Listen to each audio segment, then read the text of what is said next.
You are now listening to the Someone's Favorite Productions podcast network. Hello there, and welcome back. What is this place? Disconnected. Disconnected. Disconnected. Disconnected. Disconnected. Disconnected. Disconnected. Disconnected. Disconnected. Disconnected. Disconnected. Disconnected. Disconnected. Disconnected. I'm starting to feel disconnected. You have reached a number that has been disconnected. Hey, everybody, and welcome to Reconnected Live here on Thursday night with one of my favorite people that I get to do this with. And what's funny is this is only the second time that we've done Reconnected because you're such an early-to-bed person. Mr. Steven Billings from Chasing Labels is here. I'm not an early-to-bed person. Relatively, with the child and all that. Okay. I'm early to bed for Ryan, who stays up all night to do whatever the hell he's doing. I've heard some things. He's telling me some things behind the scenes. I don't know how he does it, but I'm glad to be here for the second time. Here with your lovely audience.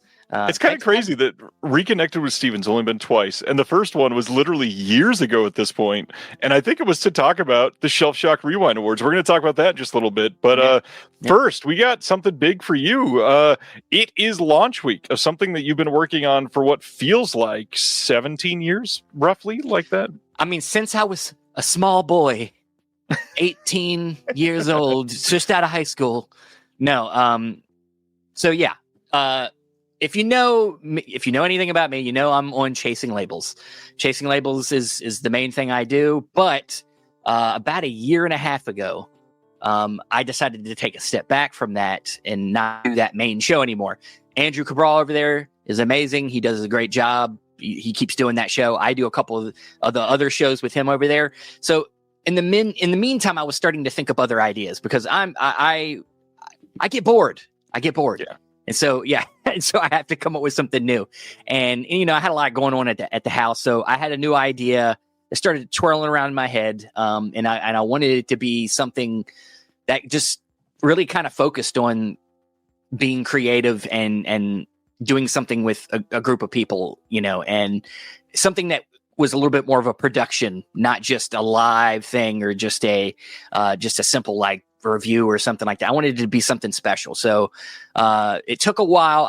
And this guy right here, Ryan, he has been my soundboard for this thing since the beginning. I will call him at random times, especially in the morning times when I'm working. When we're both working. We're both working, but it's okay. We still getting paid. We're not doing anything wrong. We're getting paid. But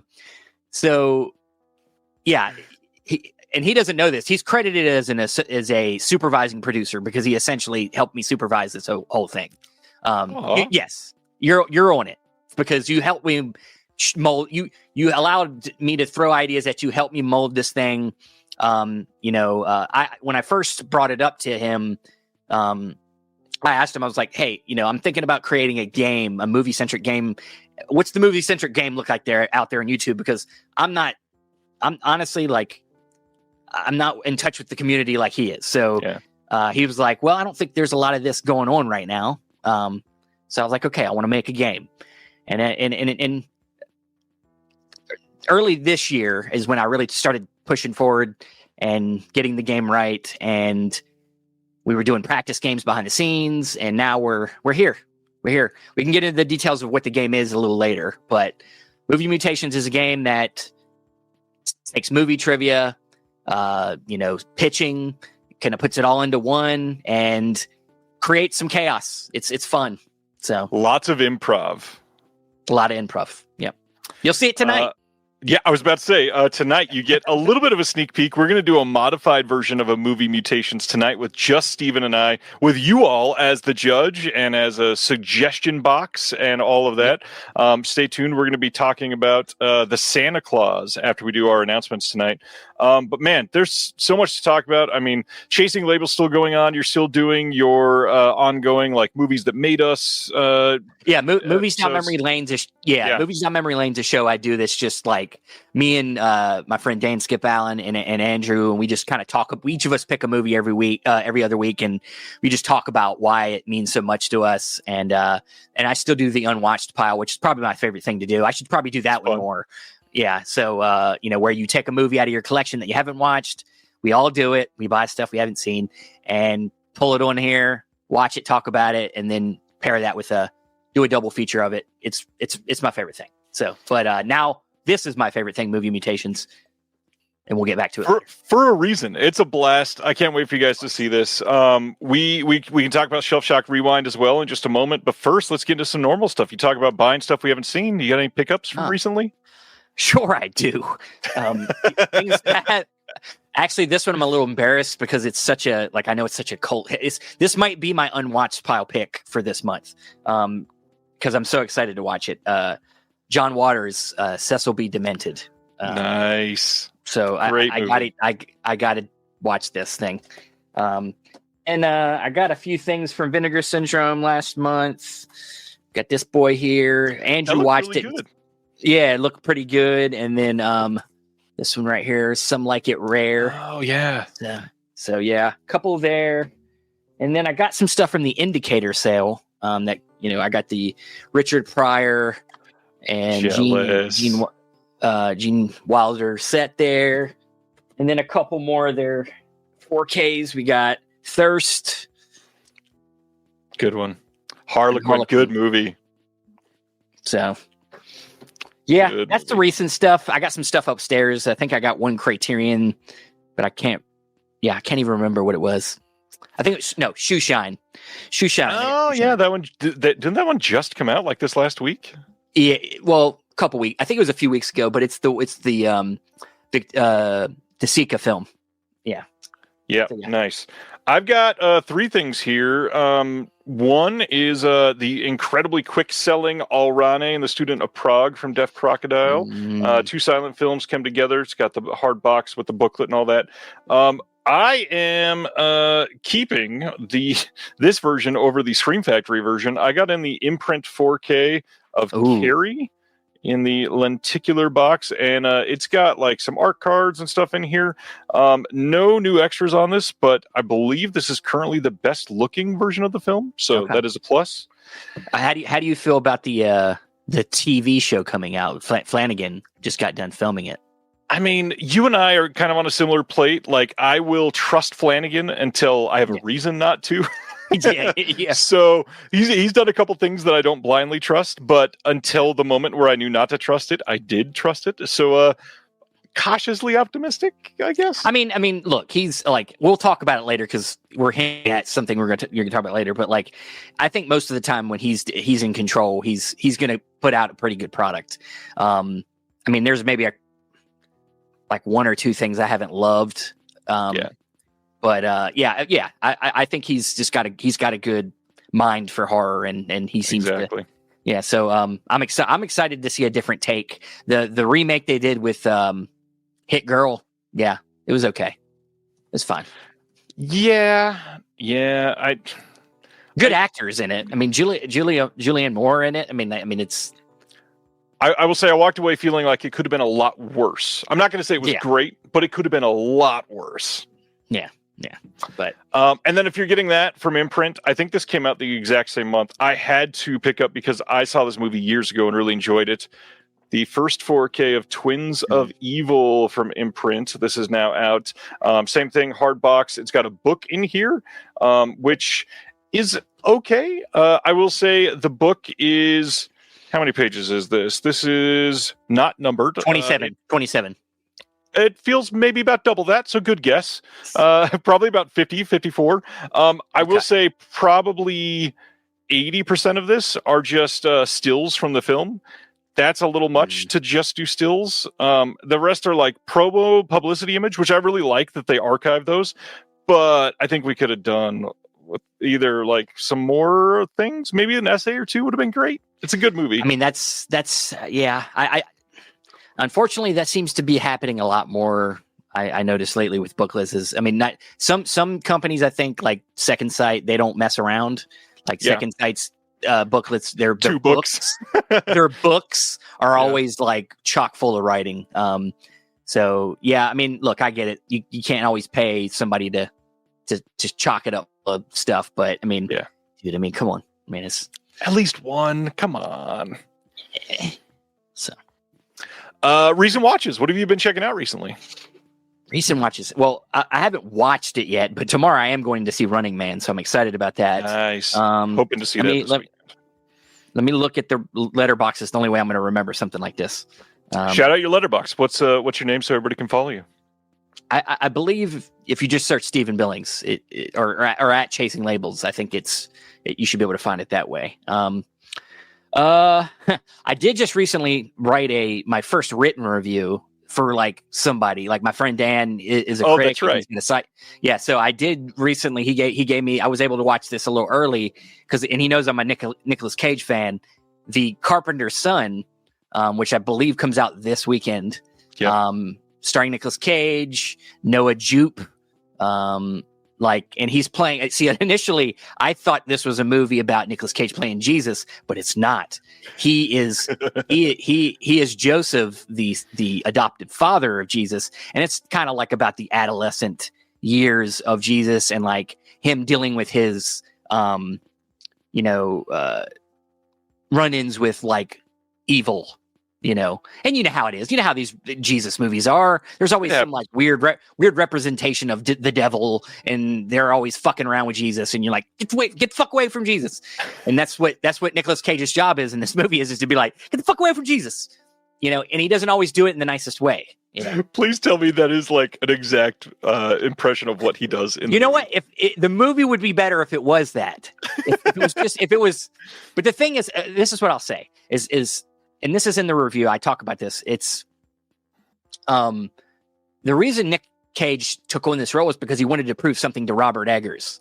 Apparently, really wants to work with Robert Eggers, but Robert Eggers is like, Nick, you're too modern of an actor. You can't meld into because Robert Eggers only wants to do historical films. He don't want to do anything that's with cell phones or modern day. Yeah. So he doesn't think Nick Cage can meld into a role like that. And so Nick Cage was like, find me the closest thing to a Robert Eggers movie as I can do. And so he picked this like kind of like horror version of a Jesus story. And it's okay. And yeah, I think he does pretty good job of kind of pulling back the Cageisms. There's like one scene where he's like upset and he's like, oh! And I'm like, that's fucking Cage. Calm down. Like put it back in the cage. But he did a fine job. It's an okay movie. It's really. Are you recommending it for everybody? No, I'm not. I'm not saying you have to see it, but if you're a Nick Cage fan, yes, you should fucking see it because interesting. I like him. I still enjoyed watching it. I'm likely not going to be able to see it this weekend. This is my first abnormal theatrical weekend that I've had in like 6 months, but I'm hoping to be able to see it soon. Well, you can wait till it's really cheap to rent or free or on one of your streaming services because you don't need to spend money on this thing. It's fine. I hate to say that, but I get that. A couple recent watches for me. One that is not from the theater from this last week. I want to shout out. I saw Spike Lee's Highest to Lowest from this year. Did you get to see that one, Steven? I want to see it so bad. What's it on Apple? It's on Apple, right? It is on Apple. That's not where I watched it. I was not able to get. I don't get to the theater for a lot of things these days, but I know it's a film that's based on the Kurosawa film High and Low, which I fucking love. I love that film. And so excited to see what the new take is. Now, is the new take good? Like, do you like where? It is so divisive. I will say this, like, I love Spike Lee and I love Denzel. I think the film is quite good. I think the story is compelling. I think there's a lot to love about it. I will say, though, it kind of looks like shit. Really? Like visually, they just, yeah. It looks like they are just living in a green screen for like most of this Really? film. And I don't. Funny thing, like I don't even think most of it is a green screen. It's just shot in a weird, like made for streaming service way or cheaply or something like that. Very, very, very stale, kind of like sterile kind of look to it. Yeah, in a way. I will say there's lots of great things. It spikes, so the music is incredible in it. Denzel is amazing. The climate, there's like a couple pretty decent climaxes to it, but the final act, there's this whole tense set that I really loved. It's not like a 5-star film or anything like that, but it's a solid, like a good 4-star movie. I was happy to see it. Enjoyable. This last weekend, though, at the theater, I saw 4 movies. I saw Die My Love, Nuremberg, Christie, and Predator Badlands. I don't need to shit on Christie. A lot of people on the internet are doing that for me. So I'll bypass that one. But I really want to shout out Die My Love. It's Lynn Ramsey. So if you don't like other Lynn Ramsey things, you are going to hate this movie. That being said, rat catcher people, yeah, you're out there. Come on, rat catcher people, let's go. Or what's the one with Joaquin Phoenix? The last one she did. You Were Never Really Here. You Were Never Really Here. Yeah. Oh, come on, yeah. Just you want to see a hitman who gets really sad and like, yeah, you want a depressive hitman? Yeah. This is much more rat catcher than You Were Never Really Here. This is far less mainstream. It is very good. Jennifer Lawrence is just unhinged, literally from like moment 2 in the film. Yeah. It's not super narratively like enticing. Are we saying like Mother Jennifer Lawrence? Yeah, in some ways, yes. Okay. I don't want to say too much because I really want this to be something that people go into and not really with some preconceived notions. The only notion that should be preconceived for this one is just be prepared to be open to it. This is a movie that if you're not ready to whatever the experience is going to be, you're probably not going to like it. I will say that Pattinson is also great, but Jennifer Lawrence is truly the standout of this movie. She's just absolutely magnificent. I think Pattinson's just like one of our one of our best actors right now. I would agree. He has made some absolutely astonishing choices post Twilight too. I mean, like, Good Time is still one of my favorite. I fucking love that movie. Like, he just. I mean, not every movie he does I like, but he's always good. Like, I mean, like that movie he did was it. It was with another great female director, and I'm blanking on. I think it was it was a space film. It was called like High Life. Didn't love that movie, but he was really good in it. And it was Binoche was in that film as well. Juliette Binoche, yeah, and he just always does something. I mean, his Batman is great. Yeah, can't wait for the next one. I mean, and we haven't even said The Lighthouse. That movie is incredible. Lighthouse is amazing. They need to do a sequel to that movie. I mean, call it Merman and have a cameo by Ben Stiller. Merman. Yeah, we need that. But it's he's just one of my favorites going right now, man. Anytime I got something. So I mean, I was going to watch it because of him, but now you're telling me she's coming back and doing something more interesting. She's amazing. So good, awesome. The last thing I'll talk about is we traumatized our kids this week and showed them The Ring, the U.S. remake with Naomi Watts. They both loved it. They both were locked in. My youngest he's open to the idea of scary movies, but he still like wants to lay down on top of me while he watches them. And he's at the point where I can tell where he starts to be like, what the fuck? Because as he's watching, I feel his head cock and like his eyes start to twitch, and he's like, that's not normal, that sort of thing. Absolutely love it.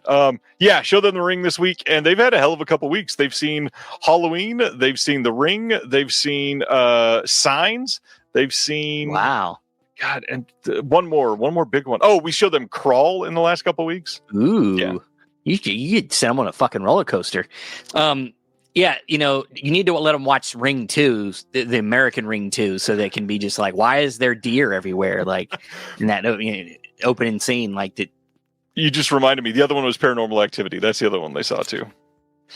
That one would scare the crap out of them. I feel like that's the one because it's so real. You're just like, Yeah. You know, like now we're gonna. How about we set up some cameras everywhere? You want to see what happens at night? You know, just like mess with them. You know. Ronnie's asking if I showed them Martyrs. I mean, that's just the next step. That's the next step. I'm going to wait till they're a year older. Yeah. I mean, it's the next step, though. So once they're okay to see nudity, then they can see what's on the inside, too. I mean, I think that's the responsible thing. Anatomy is important. That is a class in school, you know, so. So that's our normal segments. The other big thing to talk about is Shelf Shack Rewind Awards. You and I were the ones that founded this together. We've done it. Is it 3? Yes, this is about to be the 4th one coming up in February. We've done it 3 times. Steve and I started this. We both somehow at the same time were kind of formulating the same idea.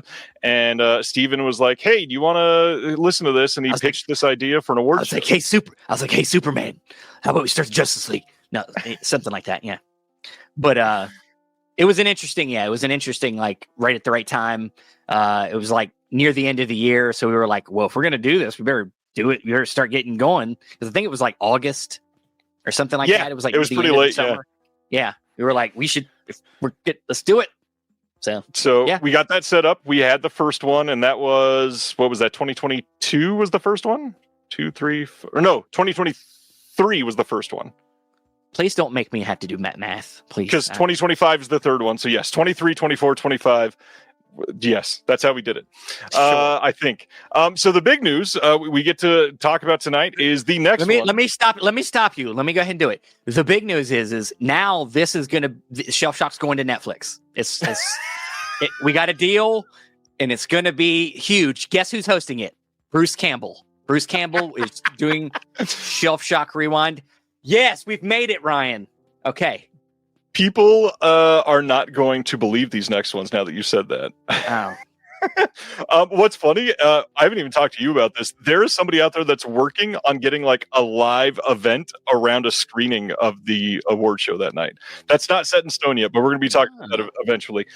So 2026 Shelf Shock Rewind Awards number 4 is coming up. That is going to be Sunday, February 15th at 7 p.m. Eastern. That is the time Get your Valentine's Day plans ready. Sit down in front of the TV, make out on a Shelf Shock. Come on.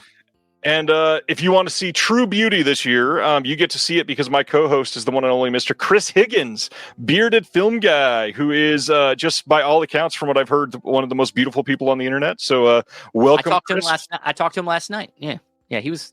I mean, I could barely pay attention to the conversation. I was looking at him. I was like, it's like, geez. So yeah. Chris, all the stuff he puts on his Instagram is so beautiful too. You know, it's just, right? He is like an auteur for Instagram reels. Yeah. Mm-hmm. The other big part of this, other than saying Chris is going to be co-hosting with me, for reasons that will be find out. That's not how you say a sentence. For reasons that will be made known in the next few months, this 4th Shelf Shock Rewind Awards will be my final Shelf Shock Rewind Awards. So I am going to be trying to go out on a high note, which is crazy because last year, I'm still trying to figure out how I'm going to top having Joe Lynch, Sean Baker, Fran Gallupi, Kyle Gallner, all these people being a part of the last award show. How do we beat that, Steven? Well, I just told you, the Netflix deal is going through. Netflix. That's right. Yeah, it's done. But no, I mean, look, Ryan is spearheaded the last couple here, you know, by himself, essentially. With obviously, you know, I helped him with the video, some of the video graphics and stuff, but the dude did all the work to get all these people together, and he's just grown and grown with what he's doing. And, you know, he's got other stuff that you don't know about yet that it's way more interesting than Shelf Shock Rewind. I'm telling you. So, you know. That being said, Shelf Shock Rewind will not be going away. Steven will be carrying the torch and finding a way to make it work. I'm going to try, but I didn't say that for sure, but we're going to try. We're going to try. And I'll still be helping a little bit behind the scenes. Well, this is my plan. This is what I'm thinking about, is like, I don't know that there's a way for me to carry the torch and have it be lit as well as you lit it. I might have to switch from a torch to a cigarette lighter from a car from 1987. And you know, we could do the show, but it won't have celebrities. or as many, and it will have to be done with a lot less skill, because I'm not like a guru at like live shows and stuff. But like, yeah, I mean, we'll see what happens. I'm not going to say anything because I have Movie Mutations that I'm hoping to continue, and that takes on a lot of work, and we'll see what the future holds. But I think what we came up with and what we did, and if somebody else could do this, we did it. Somebody else could do it, and somebody else start a new show that's called something else that does the same thing, please. After this show in February, Steven and I will be working out the future plans of it. It will not be the last one. I can guarantee you that somebody else will be doing it for the next one. It may not be Steven, but he and I will be involved behind the scenes, and we will make sure that it continues to the best of our abilities. He just told me that for the first time. So we're gonna make sure it keeps going. Yeah, that's what I said. For the record, my wife did not lay down the law. This is my choice. But yeah, we'll all hear more about the reasons why in the next couple of months. But yeah, look forward to that February 15th, 7 p.m. Eastern, Sunday night. It's always the weekend after the Super Bowl. That way, there's no excuses. There's no football playoffs, anything like that. Well, February 15th. But Valentine's Day, dude, you kind of messed up there. You probably should have done it after It's Sunday night. Day. Everybody's celebrating a Saturday night. All right. I'm just saying, like, hangovers and, I'm just saying. Pop an Advil, and we are in it on Sunday night. That being said, if you are a part of the CSC over the last couple of years, you will be getting an email this coming week about your involvement for this year's voting and nominating, because it's already that time. It is the middle of November, and December is full-blown CSC nomination time, and we're going to have the community voting throughout the entire month of January. So this is your warning now. It is absolutely the time to start making a list, look back on your favorites from the year. I've already had multiple people tell me this week alone that they had a feeling that a couple of releases could not be beat on certain topics. One of the big ones that I've seen were from Hammer. One of the big ones I've seen from people were from Grindhouse releasing. A couple nominations that people are feeling for Second Sight, and then at least one for Vinegar Syndrome. So I'm dying to see what people feel like as the best of the year overall, because it's kind of been a crazy year. Yeah, it's a little all over the place, isn't it? And some new players in there, and I mean, it has been kind of a scattered year. I mean, I think I'm gonna have to jump into my collection as well, but there's a few that stand out in my mind that I'm excited about. It's just hard because you don't know. I could sit here and say what I think's the best release of the year or one of the best releases, but like this year, like you said, I feel like there's going to be so many different opinions. It's going to be tough in the voting. I think it's going to be tough. We're going to get a ton of different options, and as usual, people will be upset that their thing didn't get nominated, but it's fine because I like hearing all that stuff. Yeah, me too. Reading all the nominations is always really fun. It is. All right. Are we ready to get into announcements? And I should warn, we're not like trying to rush tonight, but also we're kind of both hoping that this isn't a super long show tonight because we both have very early mornings tomorrow. It's always like this. It's always like this. Either early morning or I've already been up all day. So it's like, it's cool. All right. Let's do it, man. Well, let's do it. First, the Criterion sale is ongoing at Barnes & Noble right now. Of course, this is in the store and online. They are covering everything that comes up or that releases all the way up through, I think, January 6th is the first Tuesday of the year. So anything that comes out January 6th or earlier is half off. You can order it now and get it on release day if it's the last week or it comes out in December. Lots of good stuff since the last sale. I think you mentioned you're not getting anything this sale, anything that you're after? I'm just trying to you gotta do a cleanse every once in a while. I got to buy Christmas presents, guys. And unfortunately, nobody in this house and my extended family wants Criterions. So that's just all me. But I might pop in and get one or two. I would love to get that Wes Anderson set, but that's like, what, $500 minus and half. On sale, yeah. Still like $250. So like that one might have to wait. But I might try to go and get a couple titles. We'll see. I did get a couple in, ordered, not in yet. But I noticed that I had like some glaring Charlie Chaplin horror holes in my collection. So let me guess. Let me guess. You got. Hmm.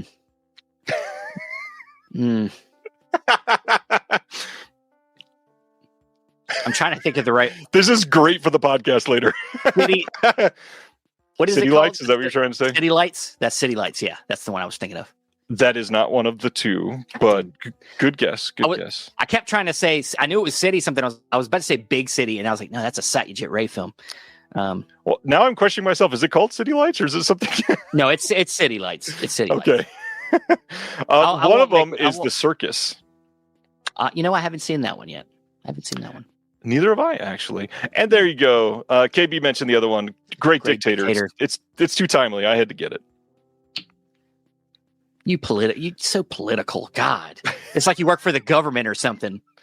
It's a good point. I will keep that to a minimum. I'm sorry. That was not professional. I don't care. I think everything's political. So that's true. What are you, Twitter? Let's go to the next announcement. We finally got new announcements from Chameleon out in Australia. The first one is A Hero Never Dies from 1998, coming on Blu-ray sometime either in late December or earlier January. This is supposed to be pretty good. I've not been able to see this one. It is going to include a slipcase and a booklet with new essay by Tim Youngs. We got a new audio commentary by Frank Jang. We got new interviews on here as well. We've got a new visual essay on A Hero Never Dies by the filmmaker Zach Kloss, new subtitles, and then some archival extras as well. And then the other one that is coming out at the same time is Accident. This one is from 2009. They do some new ones as well. This one has new audio commentary by Adrian Martin. That's somebody you've talked to on your show. Yeah, I know that guy. He also, it was funny. I'm sorry to interrupt. No, you're good. You're good. I was saying, you brought up Adrian Martin. He actually messaged me on Facebook recently to tell me that we stole the title of Movie Mutations from him. Yep. No, it's fun. He wrote a book years ago called Movie Mutations. Not the same thing. Not talking about what we're doing. But yeah. I got to be honest, it would be hilarious if Adrian Martin wrote a book called Movie Mutations about the show idea. So if we took... How did he do that? If we took this Buñuel film and we subbed in Gene Wilder... Like, son of a bitch, I did steal it. How did I do that? On Accident, on Accident is how you stole the name too. But on the film Accident, we've got a new interview with the director. We've got a new visual essay on this one as well by Zach Kloss. New subtitles, reversible sleeve, and some archival extras. Looks like a good set of releases from them. One of these also has a soundtrack limited edition where you can get the CD soundtrack with it. I believe it's Accident that you can get that one as well. Pretty cool. Yeah, that's Chameleon. They've been kind of dormant for about a year. Yeah, and they're part of some of the earlier releases. They're doing a lot of Johnny Toe. A lot of Johnny Toe. He's getting a lot of love lately. I think the only thing I've seen of his is Throwdown, which has got a Criterion. But I need to get into more stuff. So, well, and A Hero Never Dies is a Johnny Toe film. So look at that. You got another one if you want it. I got to get it.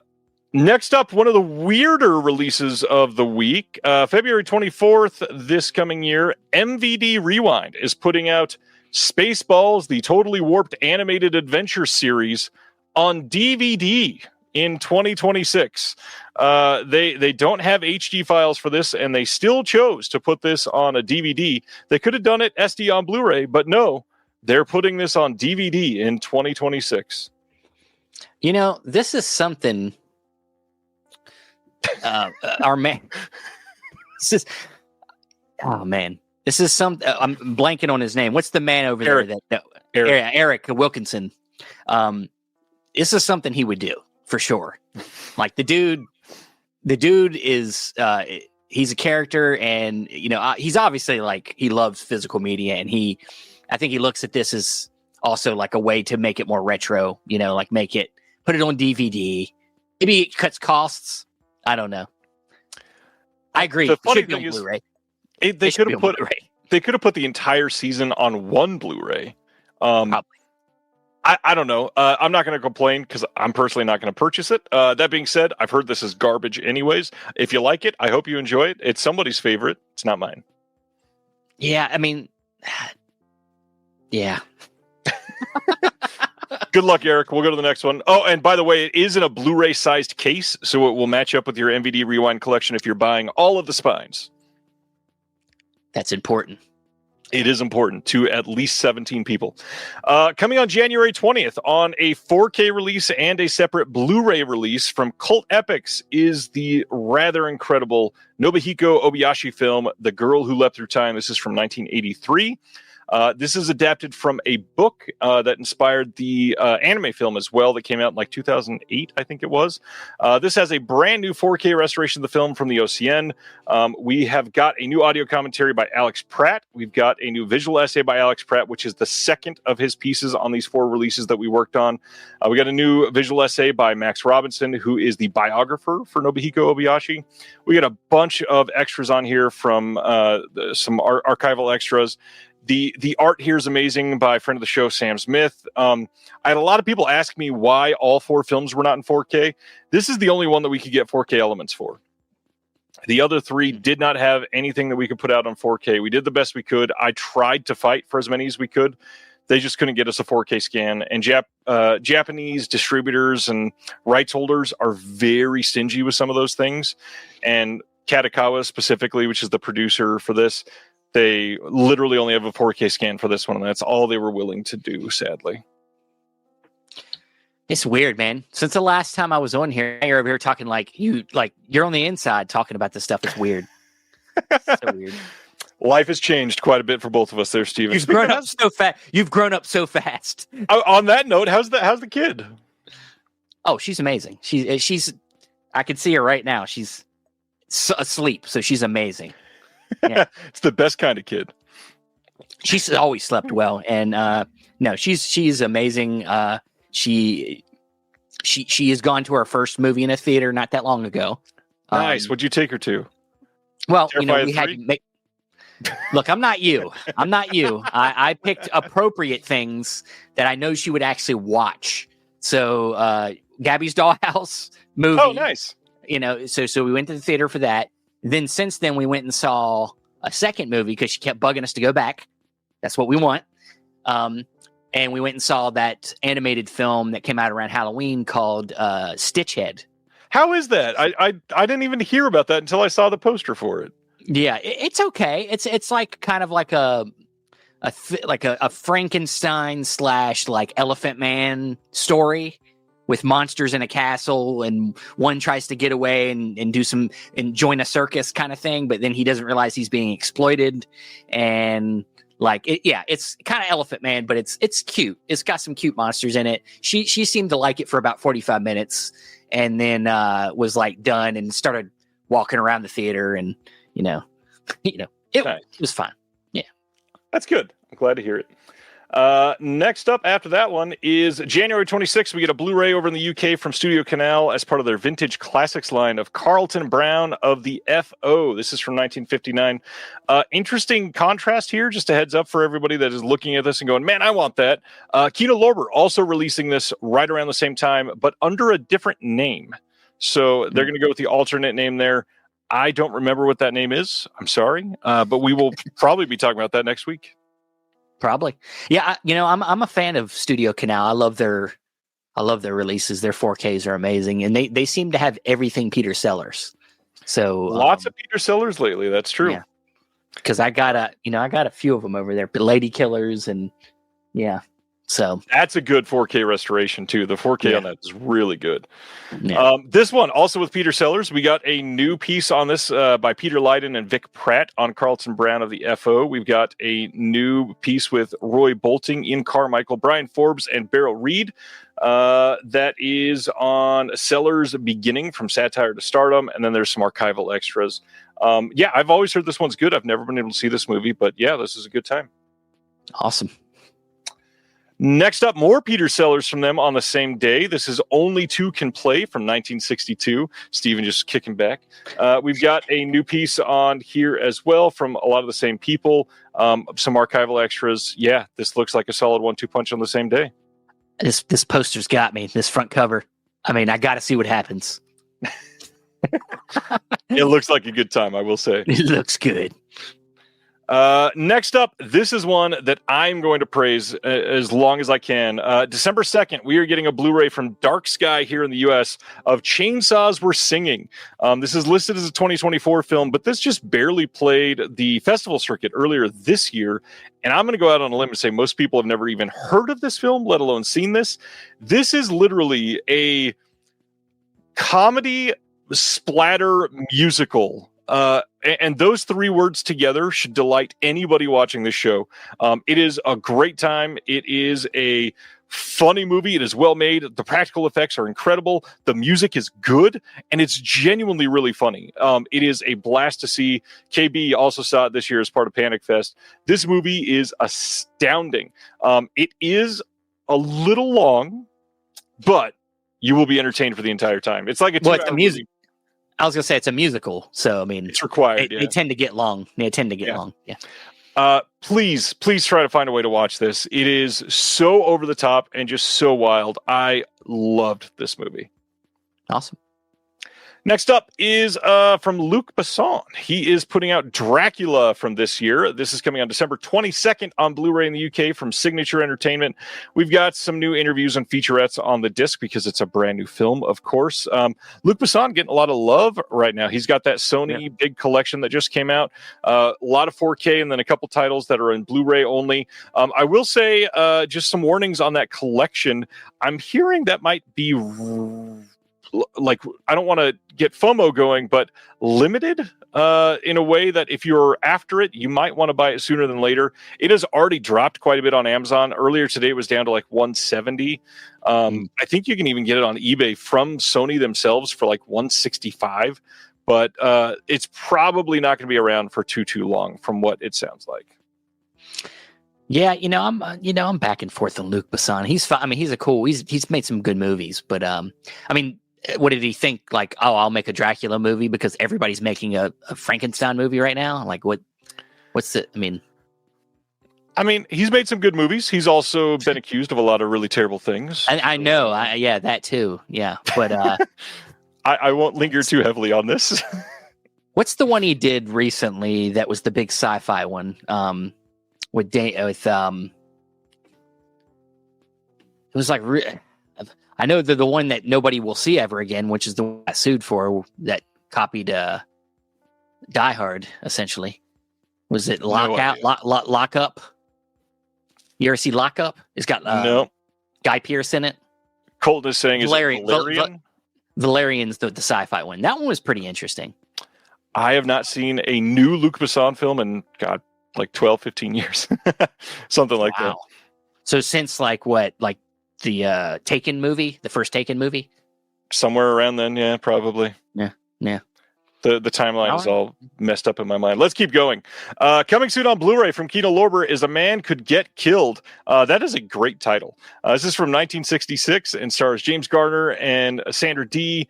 No actual information on this because it's just one of those, hey, eventually we're going to release this title. But yeah, James Garner, pretty good at what he does, actually. Pretty good. Yeah, I do like that title, man. I mean, like, a man could get killed. Like, is it, I guess it's not a question.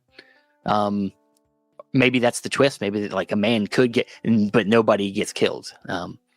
That'll be a kind of a disappointment, but yeah. But yeah, I mean, good cast. I like the poster. Yeah. Let's I have to look in that one. Yeah. Next up on Blu-ray from Kino's House of Cards from 1968, a George Papard and Orson Welles film. This one says in 1960s Paris, an American boxer stumbles upon an international fascist conspiracy that aims to create a new world order. Imagine that. Only a conspiracy that's a fascism. I can see Ryan's getting tickled about this one. He's like, fascists. In the House of Cards. House of Cards. It's not that political. It's not that show. It's not based on that show. Not based on that. Okay, so no Kevin Spacey and just Spacey, fascism. So Steven's favorite. Got it. It does have Orson Welles. So, no, I'm all about not liking fascists. I think. So that's not a sentence you should end with. I think, but let's keep going. Okay. Coming soon on Blu-ray in the UK from Elevation, which is Sony, is The Corral from this year. This is starring Ray Fine, and the trailer for this looks pretty not great. I haven't seen a trailer. What is it? Can you give me a synopsis, please? Sure. I don't know where I'm getting this from, but I would think this is probably about, like, as World War I rages on, the Corral Society in a small English town has probably, like, lost most of its men to the army, and the committee there is probably determined to, like, keep pressing ahead with new recruits. So they must engage some sort of driven new chorus master. He's probably got a silly name like Dr. Henry Guthrie or something. Honestly, he probably just recently returned from a career in Germany. You know what? I'm not going to win this movie mutation later if you're just going to come up with stuff like this off the top of your head. It's right here on the screen. Jeez. Oh. Amazing. It's the trailer for this is not great, but check it out if you are into it. Or Ray Fine. He looks like he does well. I mean, he always does. Yeah. This one, December 15th on Blu-ray in the UK from Last Slate Video. We just talked about them for the first time last month. This is their second round of announcements. They are putting out Snapdragon from 1993, starring the one and only Pamela Anderson. So you got two reasons to watch this film. This was already released in the US by MVD just a couple years ago. I'm willing to bet this is not a new scan or anything like that. This is probably that exact same release. As far as I can tell, we've got a couple new extras, but no real reason to get this, especially if you're in the US, because that MVD release is still out there and very cheap at this point. So if you're after this film, check it out. If you're after this and you're in the UK, Last Slate Video, they got you. Yeah, the Pam Anderson train's probably not stopping anytime soon. They're going to milk all that Pam Anderson out since she... Should we use the word milk here? I mean, you can. You can take from it whatever you will. I'm just saying, she had a movie come out this year, and now it's time to get all our old movies out. I apologize. I was not paying too close attention to the chat for just a second. I'm going to go back to the Corral. This might be the funniest comment of the year, and nobody else is going to see this because hardly anybody has seen the film The History of Sound. But Colton in the chat says, this sounds like the straight version of The History of Sound. And oh my God, this is the most accurate thing that you could have ever said. I watched the trailer for this and went, ooh, this looks quite vanilla. So yeah, this is the straight version of History of Sound, and that is officially canon. Thank you, Colton. Everybody send super chats to Colton only. That was amazing. Colton, you're amazing. Carrying right along. The next one from Last Slate Video. They don't have a release date up for this, but you can pre-order it. The Stranger from 2022. This was a movie that I struggled to even find a release date for because there are so many films with the words The Stranger in the title, and I could not find it, but I finally did. This one is directed by Clark and Gerard. It looks like Gerard, but I don't know here. This is a British horror movie made on a shoestring budget, but easily can rank alongside other genre movies from large studios, or so their copy says. If anybody's seen this, please let me know. I've never even heard of this. There's a couple extras on here, but nothing huge. Behind the scenes video. They've got a video nasty version of the trailer, and then some art cards. But had never heard of this movie. How about you, Steven? It's like it's a stranger to me. It's strange to you. I get it. It's strange, and yeah. Next up from them, again, no release date, but you can order it now, is A Light Through Colored Glass, also from 2022. This was finally completed in 2022 after a 2.5-year production, mainly due to the COVID lockdown. This won some festivals. This one has all kinds of extras, lots of interviews with the cast and crew because it was made during COVID. They got lots of free time. You can check this out from Last Slate Video over in the UK now. Next up, December 16th, here in the US from Blue Fox Entertainment is Mr. Dress Up, The Magic of Make-Believe. This is a documentary about a Canadian children's programmer, kind of like Mr. Rogers. Mr. Rogers? Yeah, I've heard this is really great. The documentary is supposed to be great. Have not seen it. Had you ever heard of Mr. Dress Up? Hell no. But now, okay, so I'm not just ignorant. Got it. No, dude, I'm all over this. Where's the Canadian International Picture release of this? Well, they can't release it now because this is coming out in the US. So good luck, guys. I do want to see this. I might check this out. Ronnie says, I have a Canadian friend who's very excited about this. That's good to know. Well, maybe I'll show this to my children. You know, like if I have another kid, my child won't get Mr. Rogers. Will get Mr. Jessup instead. Craig says Canadian Mr. Rogers. That's way too much nice. That's pretty funny. Or maybe he goes the other way, you know. Can I just say it's hilarious that we're going from Canadian Mr. Rogers to Adam and Eve with these giant red circles on the cover.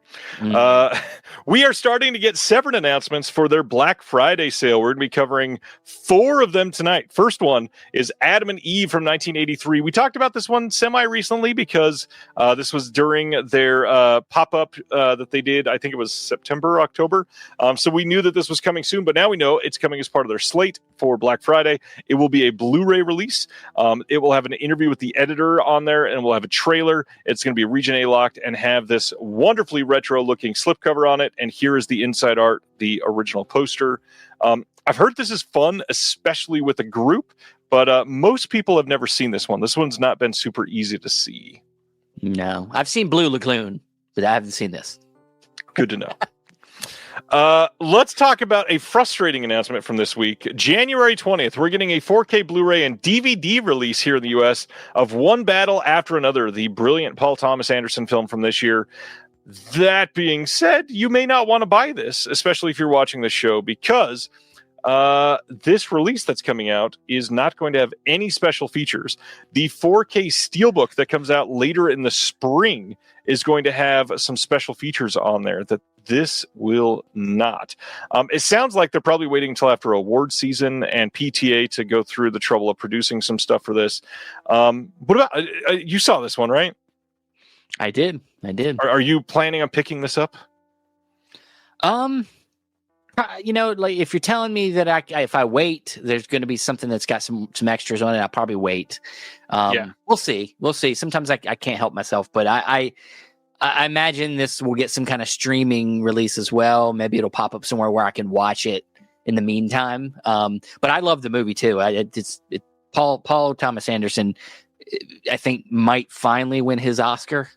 This might be it. So. It's up there. It's definitely top 3 of the year for me. It's not number 1, but I loved it as well. I just don't understand. The studio's going to have to pay to author 2 different discs. What? Just delay the main disc release. If you got to put it on streaming, sure. Just delay it and release everything together. First off, you say it's coming out in spring. Is that like May? Is that March? If it's May, that's pretty late. If March makes a lot more sense, but if it's only March, just delay this release and don't put it out in January. It doesn't make any sense. You have to pay to author it twice. Dude, you talk like you're some disc producer or something now these days. God damn it. Dude, just let them have fun. Just let them have fun and do it twice. I mean, it's not like they don't complain about physical media and then waste money doing stuff like this. Like, it's not a big deal. Come on. And then watch, they're going to complain that one of them didn't sell, and it'll probably be the one without bonus features, and they'll say, oh, everybody just cared about the movie, and then they won't make bonus features anymore, and we're all screwed. Did I just kind of foresee how the next year and a half is going to go? Damn it. Nobody cut that out, please. Please calm down. Just calm down. Let's go to the next one. This is really cool. Ooh. Friend of both of our shows, John's new label, New Wave Video, is putting out Nighty Night from 1986 in early 2026 on Blu-ray. This is an anthology horror film from Japan that is supposed to be really great. This was shot on 8mm, and I've heard this is very good. A lot of people have been wanting to see this, but it's not been easy. This is one that's been locked away for years, and I'm kind of stoked that they're the first ones to be able to rescue it. Yeah, that's cool, man. I mean, is that Nosferatu? I mean, is he like this is making the sequel? So it's Nosferatu 3. Yeah, well, I'm hoping so, because I mean, him in color just looks weird, dude. But no, I don't know anything about this, but I know John. We both have talked to him about New Wave, and he's going deep. He's going deep. He is, that's for sure. Yeah. All right, carrying on from there is January 6th. We're getting a Blu-ray and DVD release here in the U.S. from Decal and Neon of Shelby Oaks. We got an audio commentary in case you want to really get Stuckmanized by the director Chris Stuckman. We got 6 episodes of the making of Shelby Oaks. We got 4 episodes of Paranormal Paranoids, final tape featurette, some galleries, special hidden features, stuff like that. Chris Stuckman directed this over a few years. Tell me how much you love this thing, Steven. You know what I realized just now? It's like you said Stugmanized, and then I did one of these. I'm like, that's Jeremy Johns. What I'm talking about. Jeremy Johns does that. This movie has problems. I mean, we talked about this before. Like, it needed a writer on it. Yeah. It's just a shabby horror. It's somebody that is a horror fan who knows all the tropes, but doesn't really understand. It feels like he doesn't understand how them things work. You know, you got to earn them, and you got to make a script that makes sense. You know how. I mean, I don't want to say anything. I don't want to ruin the movie for anybody. But literally, like, she stumbles into like finding her sister after 12 years. Like, it makes no sense. But yeah, I'm done. I agree entirely. Okay, good. I don't feel alone. Everybody on here knows I did not love this. I thought this was pretty rough. I'm super happy that he's able to make a movie that is very difficult, and it shows. It was quite difficult for him. Yeah, well, I think we also both agree that he's definitely got an eye. The film's directed well. It looks good. The cinematography is great, but like he needs a writer. Hopefully, that if he gets to do another one, he can work on a script with somebody else and give us something with some substance. I think they tried to tell a story with substance that I think after the fact they were trying to stuff it in there. Like, so I don't know, shabby, but. We'll see what happens. You got it. Next up, we had talked about this recently because of Umbrella and the Steelbook and all that stuff was coming, but we got some details and we get to talk about the Steelbook and everything tonight of 1999's Dogma. So December 9th, we are getting a standard 4K release from Lionsgate that you can get everywhere. This will be on Amazon and Diabolic and Brother Belial and Orbit, all those places. Special features on this. We've got a physical media introduction by Kevin Smith. There's a making of Dogma that's brand new for the 4K disc only. There's an establishing shot featurette, Dogma Q&A that's only on the 4K. More Sermons from the Mount, 4K only. There is all kinds of stuff coming on this disc. There is what is the big piece on here? Audio commentary that is coming from the old Blu-ray version of this. Lots of stuff that is going to be brand new to this. Thankfully, they did not just kind of crap it out. But also, you can talk about the Steelbook in just a minute because I got to talk about Warner Archive first. But there is a Steelbook coming on the same day from Lionsgate Limited that we're going to talk about in just a minute. Do you like Dogma? Are you a Dogma person? Yeah, it's one of the Kevin Smith movies I like. Because I mean, look, I like him more as a personality than I like him as a filmmaker. A lot of his early stuff's really good. But like, he's obviously like ran out of things to talk about. Like Clerks 3 is Did you hear he had a heart attack though? I did hear about that. He got super skinny now. He's changed, but like, yeah. This one's one of my favorite ones. This is one as a kid I saw early. Probably shouldn't have watched it, but I did. I was one of the people that pre-ordered this early to get the Umbrella edition. So I'm one of the people. So I don't need this, but I'm excited to get it in my hands. Yeah, I've been wanting to get this on physical media for a while. So. I will talk some more about the extras on this when we get to the Steelbook. But first, let's talk about Warner Archive. Coming on December 16th, we got a Blu-ray release of the Hanna-Barbera series, Lippy the Lion and Hardy Har Har. This is 52 episodes taking place from 1962 and 1963. I barely remember seeing this, and I will absolutely be purchasing this at some point. Oh, really? Wow. I adore their animation releases and have to have every single one. And to go with it, one that I remember a lot more is Wally Gator, the complete Yes. series, which is from 1962 to 63 and also 52 episodes. Both of these are 4K scans from the best preservation elements. I love that they're doing these. I love that these are going to be super high quality. Warner Archive, keep it up. You're doing incredible work. You and Andrew are on the same level. He gets all these releases. So yeah. I mean, you have to. They're kind of masterpieces. I mean, you're making me want to get them, but I'm trying not to, man. Calm down. I will say we are getting kind of like close to the end of Hanna-Barbera that they need to release. There is a couple more Scooby-Doo things that they need to do. There's a couple more lesser characters that are kind of like Wally Gator that are very small. But I think we're down to less than like 10 properties that they haven't done on HD, which is kind of amazing that we're still getting these in 2026. So thank you, Warner Archive. Please don't stop until you're all done. They might not be all, they don't have all the flash and everything with their releases, but like they're the quality of the release, the picture quality, it's always great. So it's true. And if you're into the classics, nobody does it better, because we also have coming from them on the same day, 1939's On Borrowed Time with Lionel Barrymore. That's not the last time you're going to hear his name on this. This is going to have on here 2 radio adaptations, one from 46 and one from 48. There is going to be a classic MGM cartoon called Wanted, No Master, and then a classic MGM Fitzpatrick Travel Talks short called A Day on Treasure Island, and the original trailer. This is not a movie I know anything about. Is this a Steven movie? No. I like, once again, great title on Borrowed. I like that title, but no, I don't know anything about it. Is a good name. Is this the one with Justin Timberlake? That's a good joke. I like that movie. It is that one.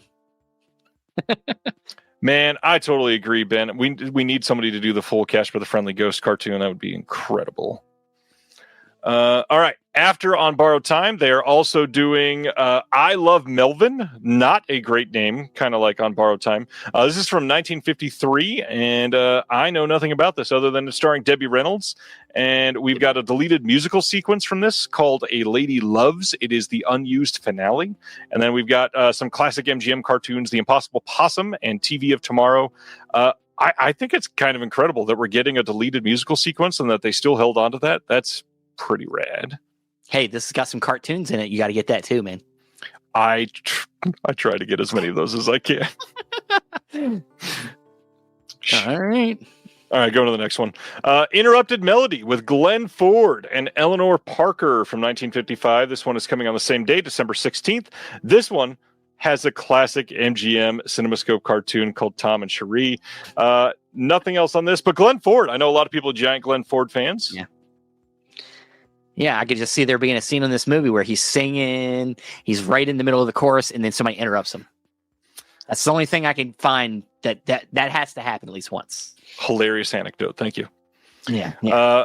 Let's get to the Steelbooks from Lionsgate. Very different from what we were just talking about. December 9th. Not only are they releasing Dogma, they're also putting out a 4K Steelbook of Battle Royale. This is coming with a couple new Lionsgate Limited exclusive extras. Kenta Fukasaku on Battle Royale, and then Battle Royale, The Ripples of Violence. You can also buy it in a bundle with this shirt that they tried to make it sound really awesome. It's a nice shirt, but they're like, look at the color in blood red, and it's a premium shirt. What's odd, though, you don't get to choose your size. It's extra large or FU. Yeah. So I guess you're not getting one? I am not getting one. The extra large would it would be an elbow bandana or something. I was gonna say it would be like you would be like Patrick Swayze in Roadhouse. You'd just like shirts, just like yeah. So I just finally was able to fit into the Psycho Gorman shirt, though, so maybe someday. Dude, you got a Psycho Gorman shirt? I didn't even realize. Dude, can't see it. Yeah. Oh my god, it's amazing. Oh, where did you get that? Rucking Fountain. Nobody should support them.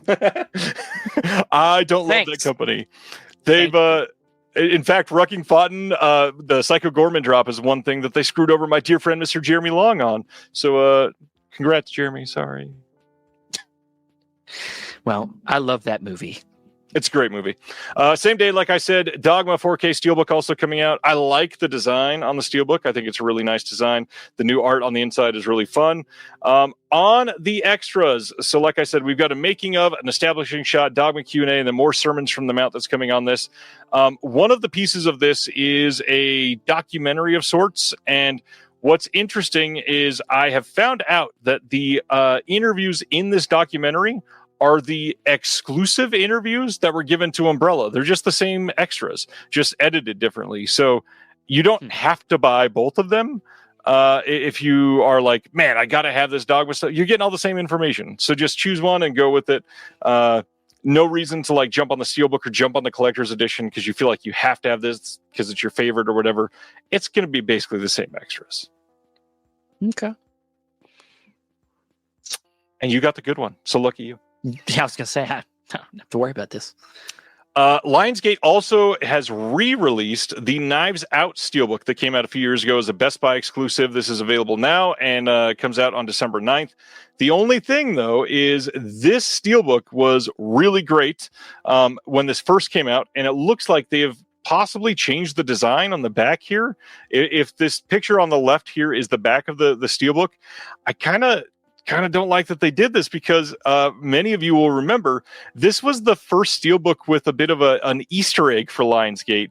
You would take the slipcover, put it on backwards, and it would show you who the killer is in the movie. And I loved that. I thought that was a really great touch.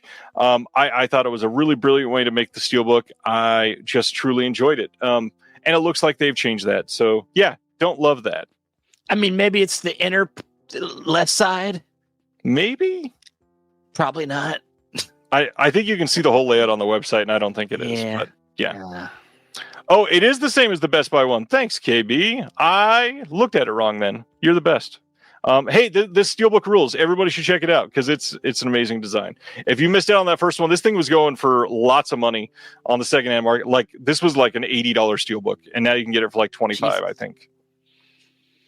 So check it out. Knives Out, good movie. And we're likely never getting the sequels on disc, so fuck Netflix. I mean, maybe one day. You'll see. Calm down. Just, hey, positivity, man. You might get them. Okay, sorry. Screw Netflix. Thanks. That's better. That's better. More Warner Archive was being announced at the same time as those Steelbooks.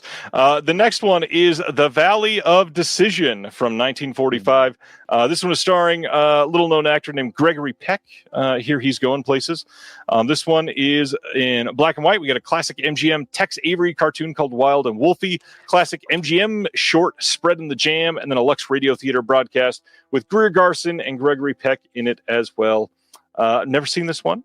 And I mean, once again, I will give you the description of what I think is in this movie. Them walking down a valley, trying to decide on something. I'm going to say where they're going to go eat that night. I don't know. Yeah. Something like that. It's got to be a big one. Yeah. Wave is pointing out that the Umbrella Collector's editions of Dogma and Angel's Egg are currently blocked from being sold directly to the U.S. I can say, at least for Dogma, Lionsgate are not the ones that blocked that release to be sold from the U.S. Current rumor mill is saying that the rights holder themselves reached out to Umbrella and said, stop it. Not real sure on Angel's Egg. It could be G-Kids. It could be somebody else. It could be the original rights holder. But yeah, at the moment, those two titles are not being able to be purchased to the U.S. However, if you got them before they were taken down, you're still going to be able to get them. No need to worry about that. The next one from Warner Archive is San Antonio. Errol Flynn fans eating good right now with the Criterion announcements. And this one is from 1945. And you also got Alexis Smith in this one. This is a 4K scan of the original Nitrate Technicolor negative. You get a classic WB Technicolor short on this called Frontier Days. And then a classic Warner Brothers cartoon, Trap Happy Porky. Love that they're putting this out for those that love it. Supposedly this is a big movie, and I've just never seen it. Yeah, me neither. But Trap Happy Porky, I gotta get this just to watch that. So I'm sure you won't. I won't. Let's talk about the next Severed title, which is another one that I had never heard of. 1976's North Sea is Death Sea. This is the first time that this has been released on disc in the U.S. This is from writer-director Hark Bohm, co-founder of the 70s German New Wave collective Filmervlog der Autoren. With Wim Wenders and Fassbinder comes this landmark hit about juvenile delinquency and outsider friendships, and it sounds great. This is going to have an intro by the Golden Glove director Fatih Akin. There's going to be a piece by Harkbohm remembering North Sea as Death Sea, interview with a couple of the actors and actresses, an appreciation by Jorg Butgreit, who did Necromantic and all those other lovely gore films. This is going to have a booklet in it designed by Hot Love with an essay by Till Keinert, the director of Der Samurai, and rare stills and promotional items. This is seemingly a pretty big deal. Yeah, no, all the things you said give me the feels. Sorry, I got distracted for a second. My wife walked in the room. But no, yeah, this looks great. I mean, Fassbender and vendors involved in this. I got it in the description of what this is about. This sounds amazing. And I love this cover. It is a nice cover. I should point out, Wim Wenders was not involved in this. He was involved in a film group. Okay, so I really wasn't listening to you, apparently. No, I found that out last week. Nobody that does the show with me listens to me, so that's totally fine. Really? Oh, okay. So well, then you're fine then. Yeah, last week Will was on, and I said actual sentences 4 times, I think it was, and then he asked me the question that I had just answered. So yes. Hey, I've only messed up once, so I think that we're only just took an hour. Only an hour 10 into this. Yeah. So, great minds. Yeah. Here we go. Man, this one looks really great. Studio Canal over in the UK putting out a 4K of Hammer's Fear in the Night from 1972. This has been released previously on Blu-ray multiple times over, but this looks like a really solid 4K release of this. You get a booklet. This will have new extras. I love the limited edition new art that they've got on this. I'm kind of a sucker for these releases. And it's the UK. Hammer doesn't have the rights to this film, even though it's a Hammer film. This is one that Studio Canal has. And everybody seems to be asking, well, how many is Studio Canal going to put out? They have the rights for 12 to 16 Hammer films, something like that. This is only number 3. You can expect 4Ks of all of those Hammer films coming in the next couple of years, guaranteed. Awesome. Yeah, I haven't heard of this one. He looks like he's got lemons on his eyes. Is that I know it's just glasses, but I mean, Yes. We will leave it there. Peter Cushing is in this. Joan Collins is in this. Solid movie. Check it out. Yeah. What is this? Oh, shoot. Oh, dude. That, I know the story about this one. I'll take over from here, Ryan.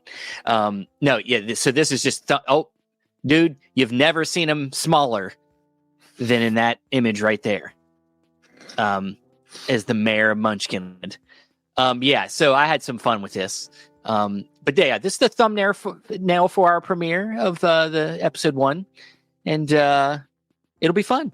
These 2 guys, Johnny Pomato and Julian Morgan, are our first 2 players, mutators as we call them. And they did a great job turning Wizard of Oz into something else. You'll see. Can't wait for everybody to see it. Let's continue on. Fun City putting out a Blu-ray release of Patty Rocks from 1988 in early 2026. This starring Chris Mulkey, and supposedly this is fantastic. Somehow I've missed this one. It is absolutely top of the list now for me. I've been dying to see this, and looks good. I'm a Fun City Editions fiend. I get all their stuff, so I'll be all over this. Yeah, Jonathan is great. I just clicked away. So let's find where we were, because I am an idiot. I apologize. Of course, we left off on Kevin Spacey. January 6th, we got a Blu-ray coming of K-Pax. K-Pax Demon Hunter. Wait, K-Pax is the full name of the title. Audio commentary by the director on this, making of some other featurettes. Nothing crazy. Imprint just announced this on Blu-ray, and now we've got the Kino Lorber one here. Are you a K-Pax stan? Maybe when I saw it the first time, when I was 12 or something. I don't remember. I haven't seen it in a long time. So I never saw Spacey. it. Supposedly it's okay though. yeah. I mean, it's Kevin Spacey, man. I mean, he's a super popular guy. That's exactly how I would explain him in 2025. Yes. Yep. Carrying right along, A Bay of Blood is the next Severin title. This is coming on 4K as part of the Black Friday sale. My God, this package. Yeah. Let's break this down. So we have 5 different discs in this. Disc 1 is a 4K of the English version of the film. We got a commentary with Tim Lucas. Disc 2 is a 4K of the original Italian version of the film. We got a trailer on that one. Disc 3 is a Blu-ray of the English version. We got that commentary with Tim Lucas. We've got an interview with Lamberto Bava. We got an interview with Nicoletta Elmi. We've got an interview with the assistant camera operator. We got an interview with Stephen Thrower talking about A Bay of Blood.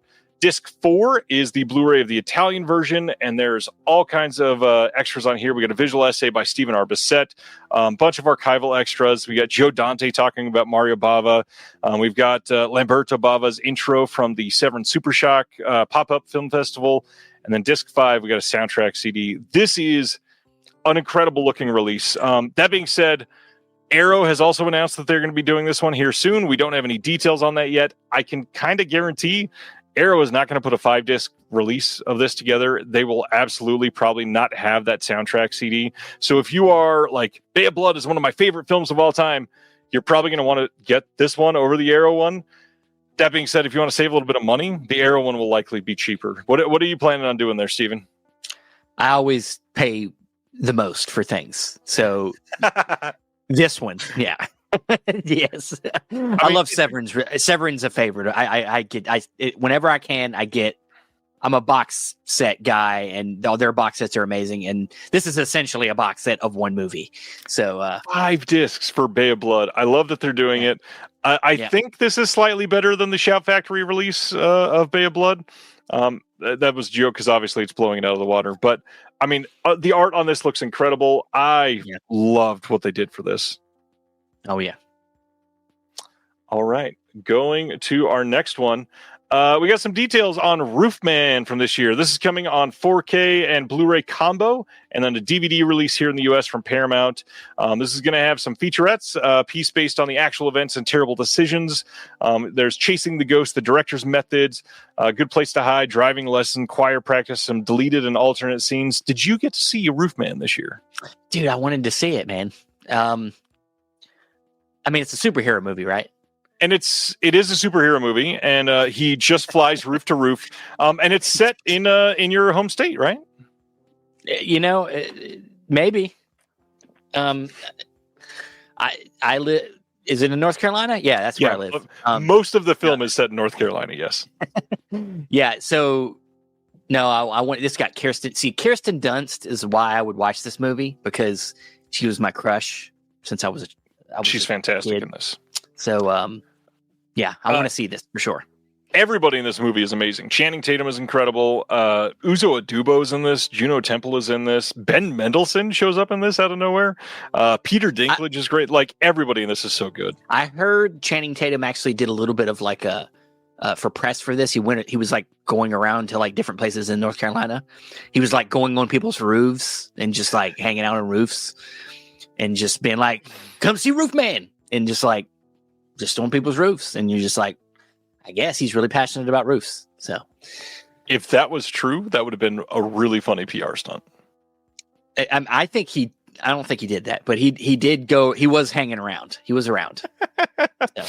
So. Next up, Sweet Pea Season 1 is getting a 4K, Blu-ray, and DVD release in the UK from Dazzler Media. This is coming on December 1st. You can pre-order this now. I have never seen a single moment of this show. Nope. Next. Seems sweet, though. P. That didn't work. January 6th.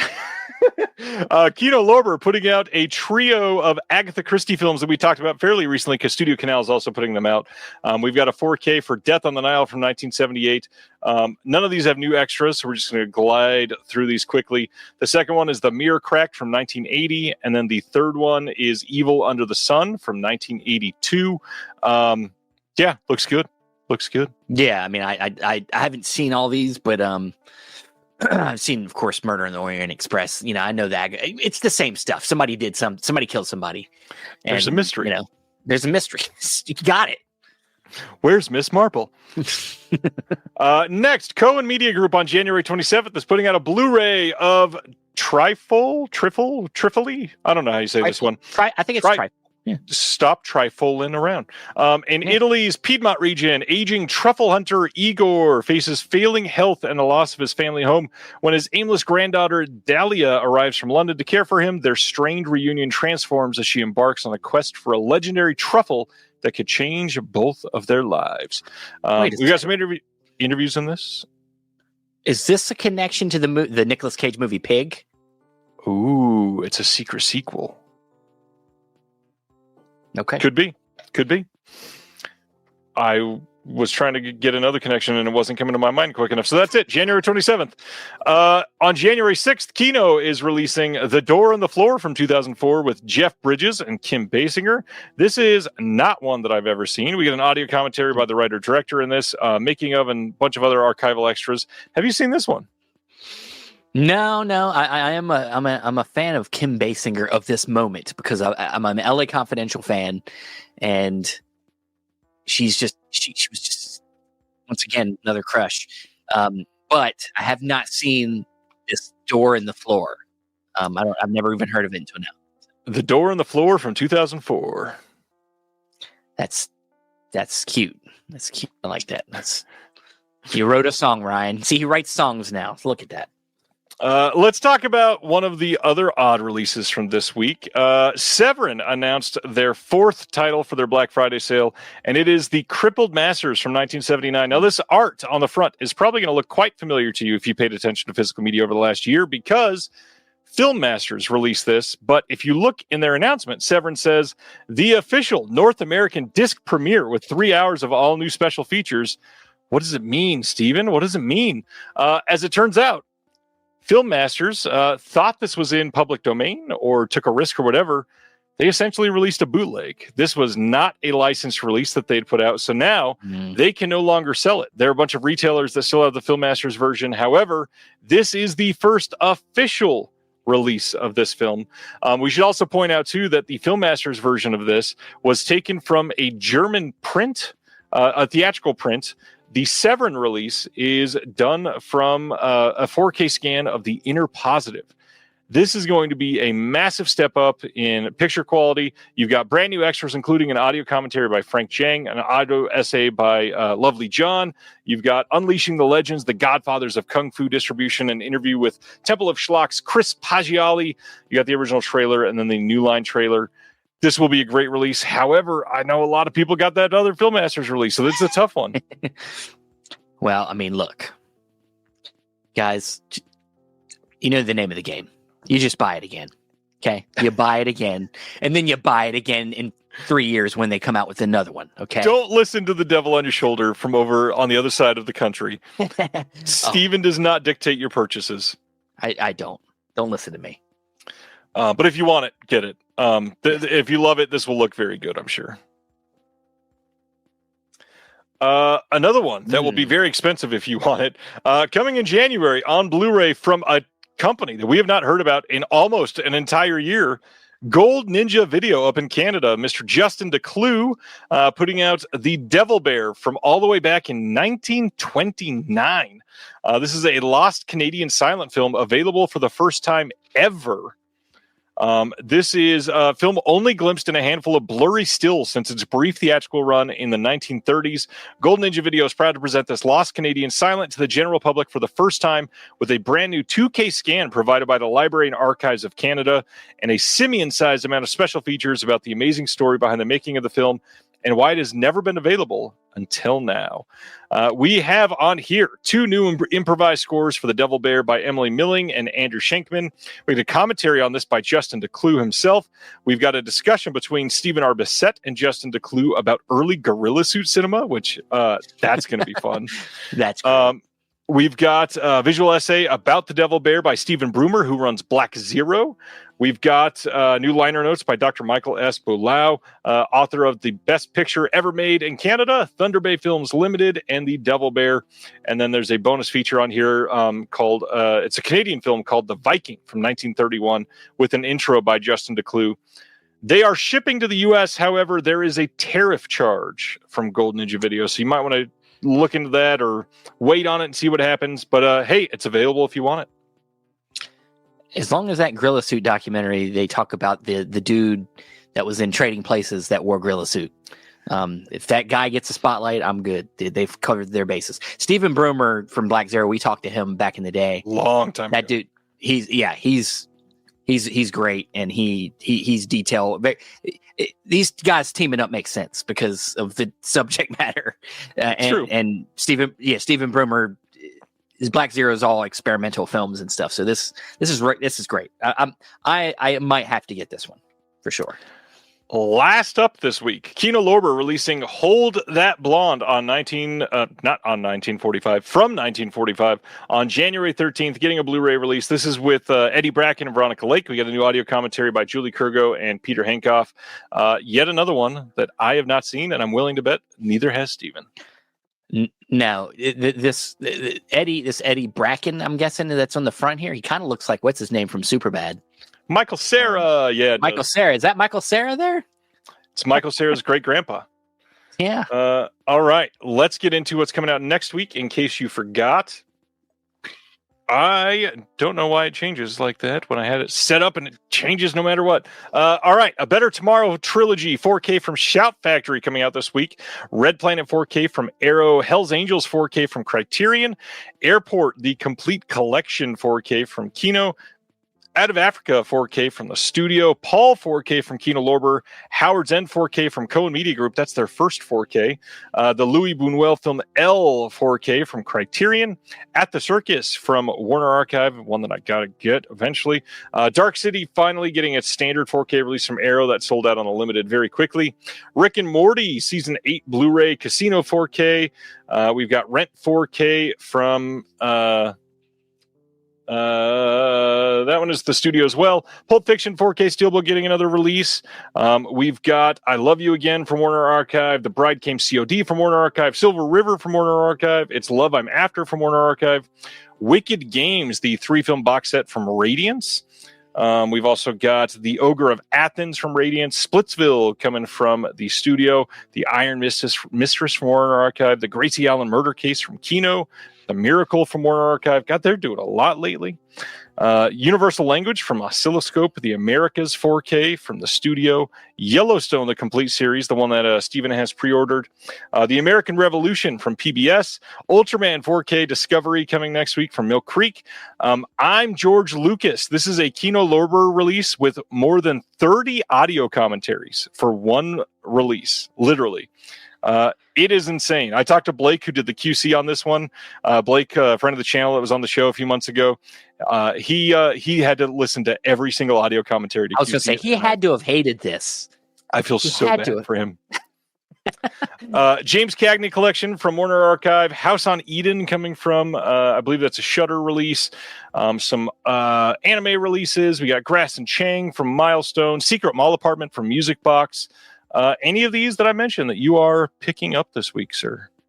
You already told him Yellowstone is already on the way. Oh, yeah. I forgot you pre-ordered that one. No, yeah. No, I have not seen the last season of Yellowstone, and it just looked terrible. So I just didn't finish. Have you seen the rest of them? No. I've seen the spin-off shows. Okay. But I've seen the previous seasons, and I got a kick out of some of it, but it's pretty melodramatic. It's pretty rough. So. Yeah, I get that. Hey, that's it for the announcement show, but we are here to give a brief, very brief, keep in mind, this is not going to be the actual Movie Mutations show, but this is a taste of what is to come on Steven's new show. So Steven, take it away. The rest of this is yours. Thank you, Ryan. So what we'll do is I'll kind of give you an idea of what the real thing is. And then we'll, as we're talking about this, we're gonna get you guys involved. We're gonna get you guys involved to help us decide on some of these what we would consider predetermined things that the official games typically have. So to start, as we talked, in the description of this episode, we told you that we were going to be using the Santa Claus from 1994 as the film. So every Movie Mutations focuses in on one movie. And so in this case, we're doing the Santa Claus starring Tim Allen. And great picture of him. Great choice, Ryan. Well, you know what? Look, we had other things to do, okay? How long did these usually last? Like 3 hours? Sorry, At least, we cut it in half for you guys today. Well, also, it's the shorter announcement week. Normally, we've had like 75 each week, and this week there's only like 40. Well, perfect timing, because we got to do this now, guys. Sorry, we're mutating movies now. So we always start out with the film. Film is always at the center, and so in this case, we're doing the Santa Claus. And so from there, usually in a game, I will have some things that I have to prepare for our players. And the game is set up in 3 different tiers. We go through the genre, the director, and the cast. And so in round 1 with the genre, I give the players 3 predetermined genres that they might pitch with. Now, in this particular version, we're going to let you guys come up with the genre. And usually one of the players would get a pick from one of the predetermined genres through doing trivia. We would do trivia on the movie, and whoever won the trivia would get a pick from the 3. But we're not going to do any trivia in this version of the game, because we ain't prepared for that. And we're not going to take questions from you guys, because you guys are going to throw some shit at us. So we're not doing... There was no easy way to do this without a third party. Exactly. So what we're going to do is we're going to get you guys to give us a genre for each of us to pitch with.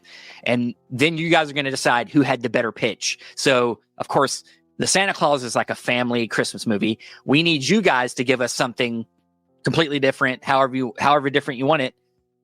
So I guess you want to start with you, Ryan, get them to give you a suggestion for what you should pitch the Santa Claus with.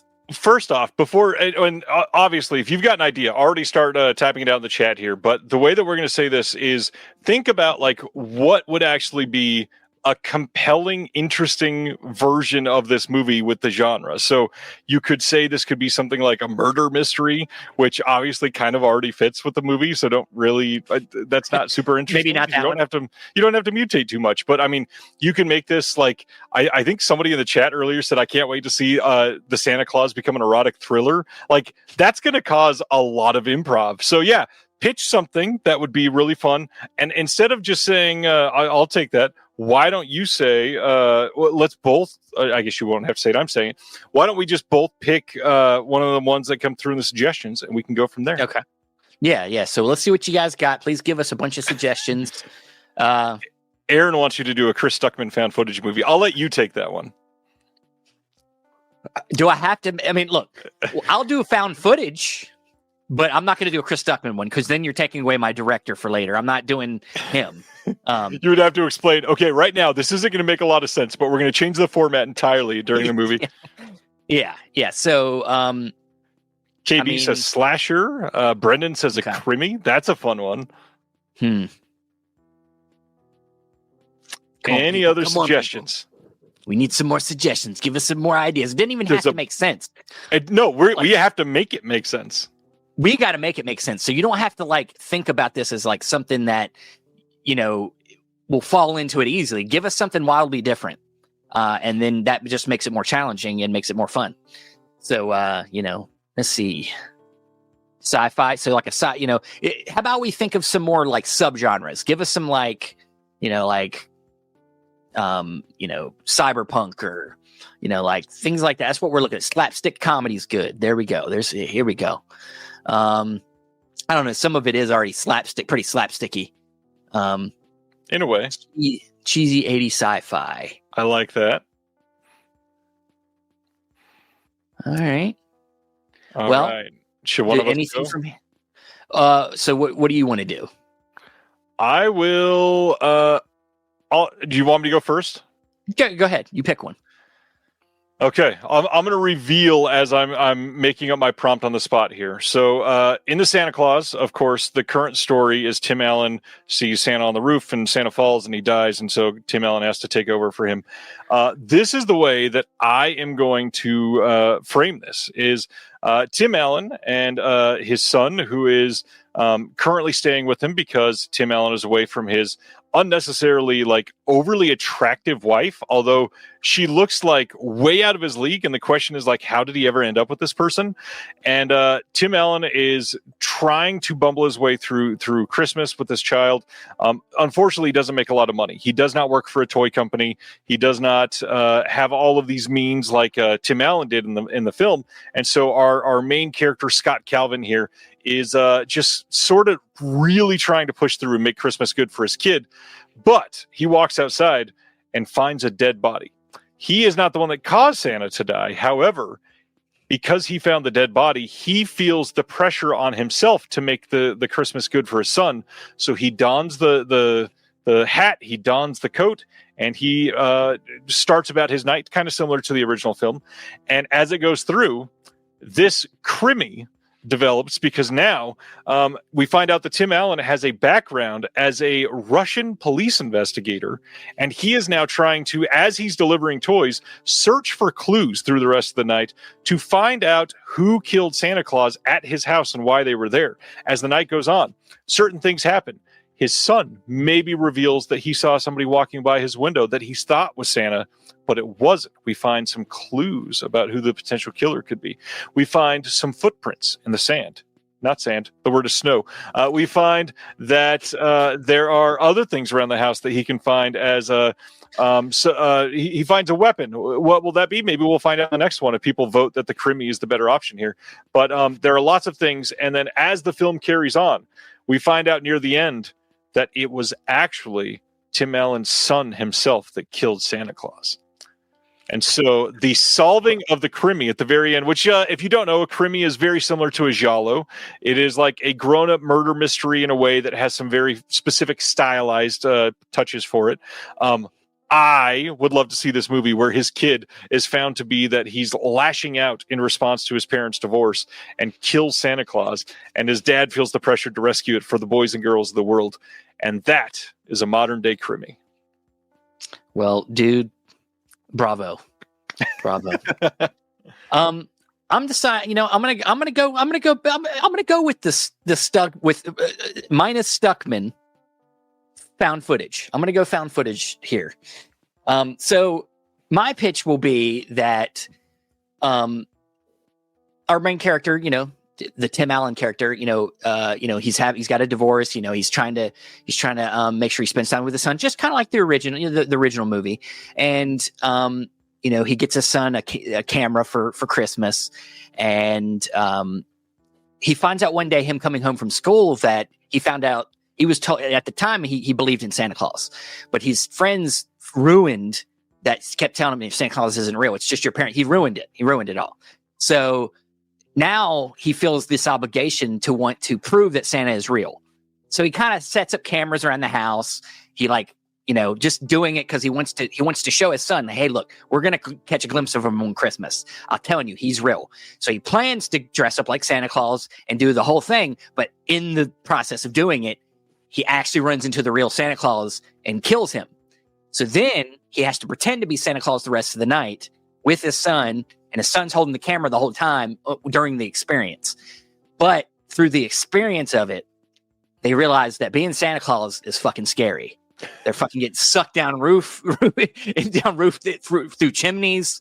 The reindeer are pulling them around the world, going through different parts of the world, and then eventually, of course, getting to the North Pole, where they get chastised for killing Santa Claus.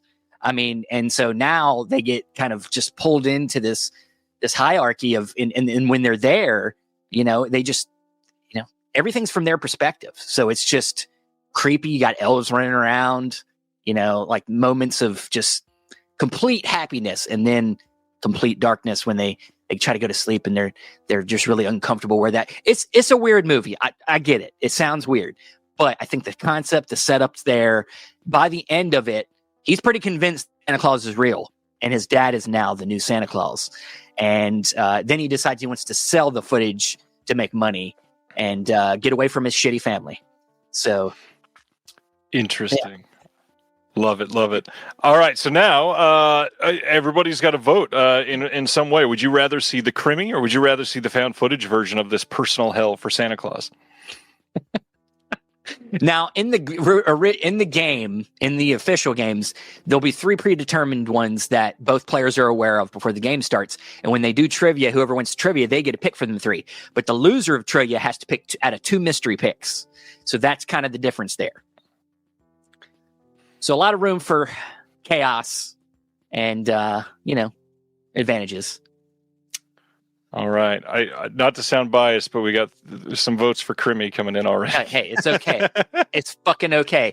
I knew there would be bias on here. It's fine. No, I'm just kidding. That's not true. Many of these people love you too. My pitch was okay. I wasn't I didn't have a lot of options, people. You didn't give me a lot to work with. Okay. We got some after you started that would have been fun. I really wanted to see the British spy thriller mystery. I saw that one too, but I was like, I don't know. I couldn't come up with something for that one. All right. It looks like we got a Crimmy happening. Okay, so now in the game, moving forward, we have to talk about this movie as the way Ryan described it, as a Crimmy film. So now we go into round 2, which is focused on the director.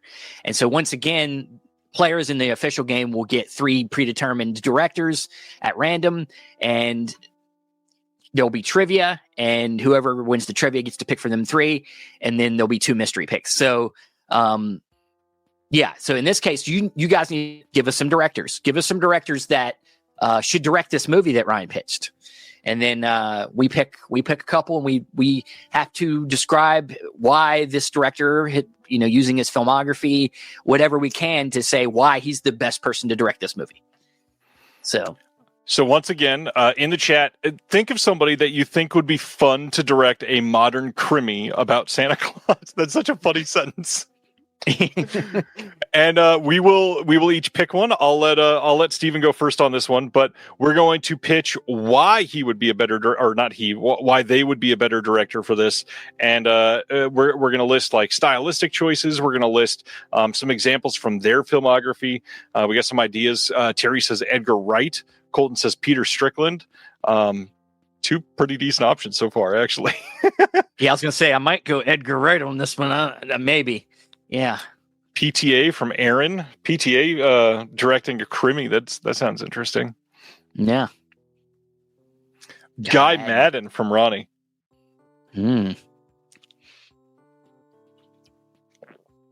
Greg McLean.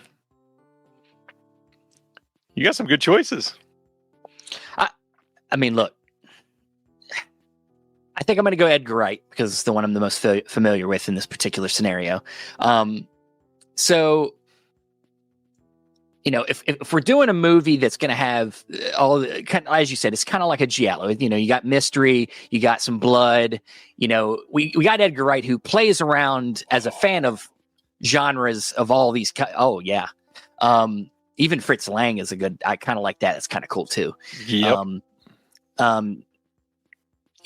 Edgar Wright is somebody that knows film. We know he knows film. He's a fan, and he puts all that love and dedication into whatever he does. You're going to get all the tropes of the Crimmy in there, and he's going to make it stylish. What's the movie he did last night in Soho is what's coming to mind, because that movie really hits on kind of being influenced by that similar genre. So, we haven't gotten into casting yet, but I can already see some people that would be really good to play the father. We'll get into it. If you pick my choice, we got some good cast members that tag along with Edgar Wright. Edgar Wright is a director that's just super stylish. He's super, he's good. I think when you're talking about a director that knows how to pay homage to a genre, I think he does it perfectly, because unlike somebody like Quentin Tarantino, who kind of rips it off, I think Edgar Wright really shows more love for it. He's more like Guillermo del Toro. They love something, but they don't totally rip it off. And I just think that You're gonna get slick shots. You're gonna see whenever they finally show how Santa Claus died, it's gonna be a crazy fucking shot of like around up over the roof. I don't know how it happens yet, but he's gonna come up with something great. So yeah, Edgar Wright, man. This is a great choice. Edgar Wright is a fun director with a film coming out this week, so it's a really great time to talk about him. Obviously, he's making his rounds and doing PR for this film. He's also a physical media lover, so I can't fault you for that. That being said, I kind of feel like you left the two best players on the table here. It's okay. I really, and I'm sorry, KB, I really wanted to go with Fritz Lang, but I think the right answer here is Peter Strickland. For anybody that has never seen a Peter Strickland film, let's explain all of this. So the big thing, this is a krimi. So this is a primarily like German, very European film. And the big thing is it is stylish like a giallo film. And so we have Peter Strickland, who is very European. Not that Edgar Wright's not, but he's kind of been, we'll say, Hollywoodized over the last 10, 12 years, as we can see as he's doing The Running Man right now. But Peter Strickland is going to bring that. This is said with love. This is not meant as an insult. So please, if you are from across the pond, do not make this feel negative. But this film itself calls for a sense of like pompousness. This calls for a sense of like, I know what the fuck I'm doing, and you are going to love this shit. And he's going to make this stylish as hell. It's going to be beautiful to look at.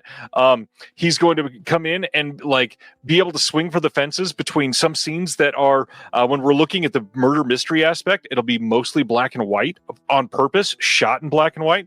And then when we go to like the very over the top, like campy holiday side, he's going to shift that into full-blown Technicolor. It's going to light up your eyes after you've been stuck in that black and white. But because he's bringing that pompousness, it's got that like, like blustering cop feel throughout that this krimi needs. It's going to feel like sort of uptight and lost for a while because it's a mystery on purpose. Edgar Wright, he can do it great in a very different feeling. But man, this is a krimi. We need somebody that is a little bit like, man, you can smell the cigar smoke they were smoking as they were filming this film. And you need somebody like Peter Strickland that can just be here and be like, no, you are going to sit down and love this movie. And it's going to be this sumptuous feast of visuals as you look through it. Black and white, full-blown Technicolor, an absolute masterpiece of modern filmmaking. Right. Well, go ahead. I'll vote for Ryan. It's fine. It's fine. Edgar Wright or Peter Strickland, let us know. I only want you guys to understand the game. I didn't say I was good at it. So, you know. Well, to be fair, you played less than many of us that have done practice games. Yeah, I've only literally played the game in this version because it's went through many versions. I've only played it once. So. Yeah. For those that have never seen or heard the name Peter Strickland or don't know it, he's the guy that did In Fabric. He did Barbarian Sound Studio. He did The Duke of Burgundy. But the big one that I'm thinking is that you'll feel from this is Flux Gourmet, which I think is one of his more recent films. I think that's his most recent film, maybe. That like is his big mainstream, as mainstream as a Peter Strickland film is going to be. So, yeah. All right. Well, we need more votes, guys. One whole vote from Ronnie. Come on, guys. Come on. Give me 2 votes to Edgar Wright. Come on. Silent Mandible says, I will never forgive Edgar Wright for Baby Driver. Why? I liked Baby Driver. I liked Baby Driver. You got a vote for Edgar Wright from Terry.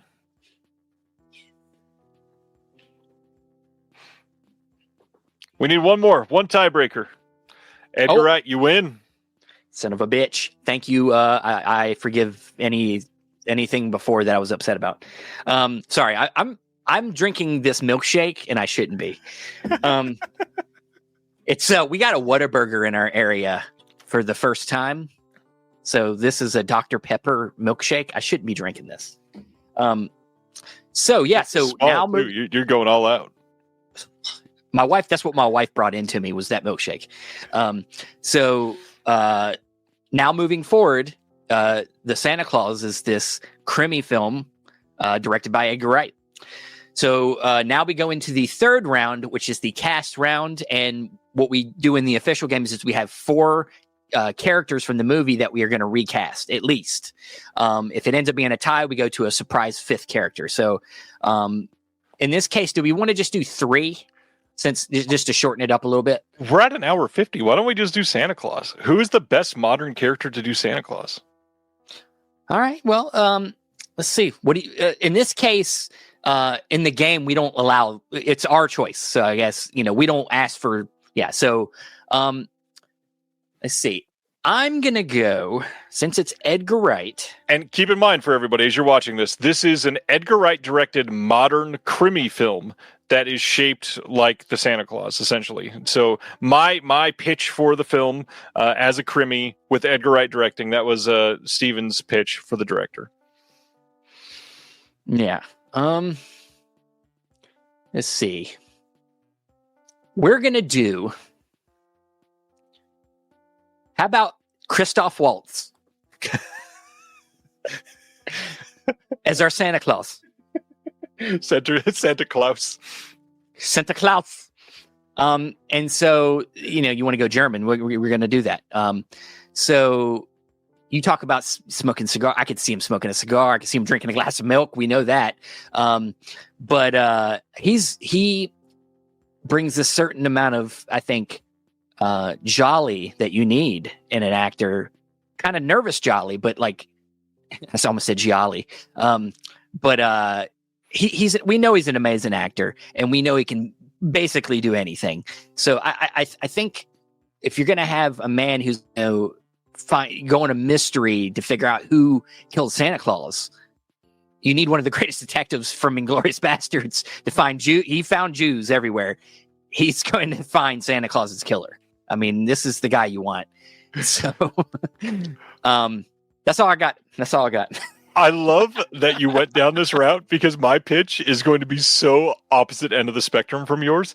I just saw this last weekend Nuremberg, and so I'm going to pitch Russell Crowe as Scott Calvin, because Russell Crowe in Nuremberg is this really sadistic, awful German character.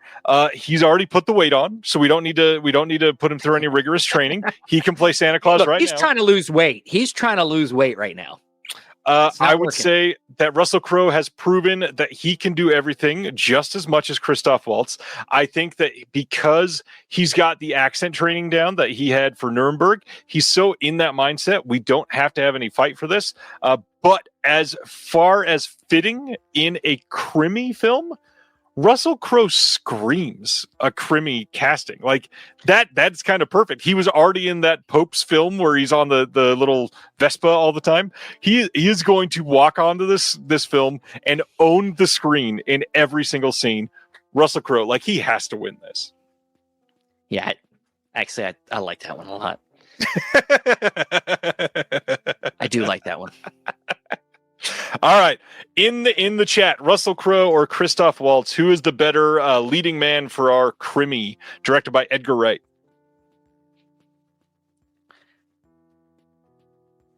I can't wait to see this in theaters now, dude. I can't wait to come up with the title for this one. Yeah, I mean, look. I'm surprised I got a vote. Oh, it's tied. You got two. It's tied, guys. Come on. Look, I'm gonna have to say Crow is. He pitched Crow. I was like, God damn it, yes. You said now they're just gonna vote. Now they're just gonna make me win just to spite me. Just to spite it. Yeah. Yeah. You pitched that Christoph Waltz fan of the Jews, and I was like, oh, that is so perfect that you say that when I'm going to talk about Russell Crowe. Paul said Russell Crowe too. Oh, okay. We got three. You got three. Yeah. All right. So Russell Crowe. So we've got an actor, we've got the genre, we've got the director. Do you just want to pitch the film and see which one people say, and the title, of course? Yeah. So at the end of this, depending on where we are, I'm not going to get in deep. Well, you'll see it in the game. There is a like, if you win a round that goes for you, it's whoever affects the film more is kind of the winner. But honestly, the winning doesn't really matter in this game. It's about being creative and having fun. And so, I mean, you are giving the winner $5,000, right, on every episode? I wasn't going to advertise that, Ryan, until now. And thanks. Now everybody's going to want to do it, and I can't let everybody do it. Okay. But yeah, at the end, we asked the players to then come up with a title and tagline, and sometimes it's consequential to who wins, and sometimes you end up having co-winners. So yeah, let's come up with a title for this thing. Oh man.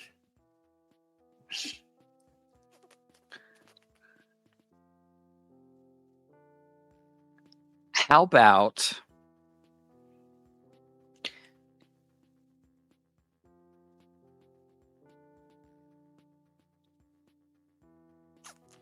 the deep red claws?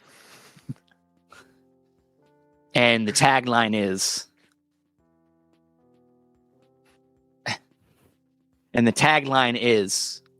this holiday season, you will go on a journey to save Christmas from itself.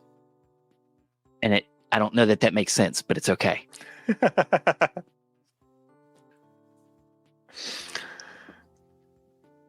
Okay. So mine is going to be, God, I've had like 4 that I've really wanted to run with it, and I can't find a tagline to go with any of them yet.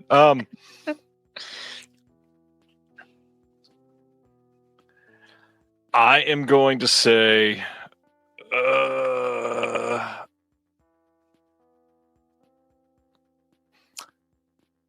the title of the film is Snow White, Snow Fright, and the tagline. Your face changed immediately. I just want to know who Snow White is. You got to watch and find out. God damn it! I can't wait.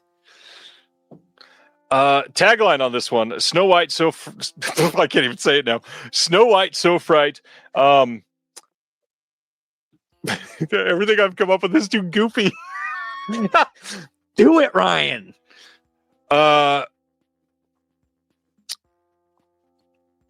Snow White, Snow Fright. When the ice melts, where will the blood puddle?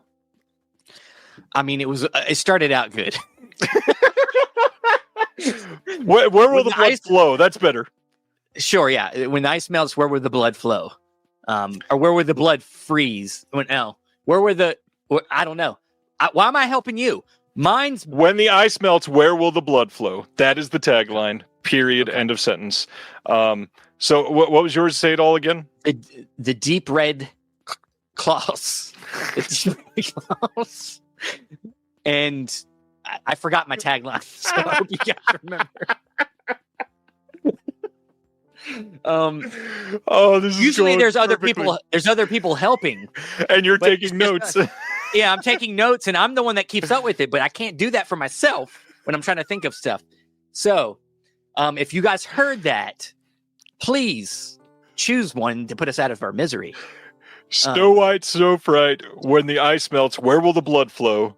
Or and the deep red claws. Tagline here. Tagline. This holiday season, you will go on a magical adventure to save Christmas from itself. Die harder.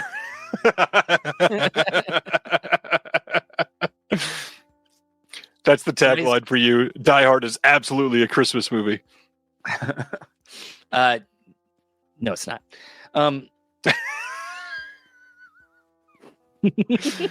Aaron is voting for you, and Thanks, Ronnie Aaron. is voting for me. He knows that this is going to be a criterion.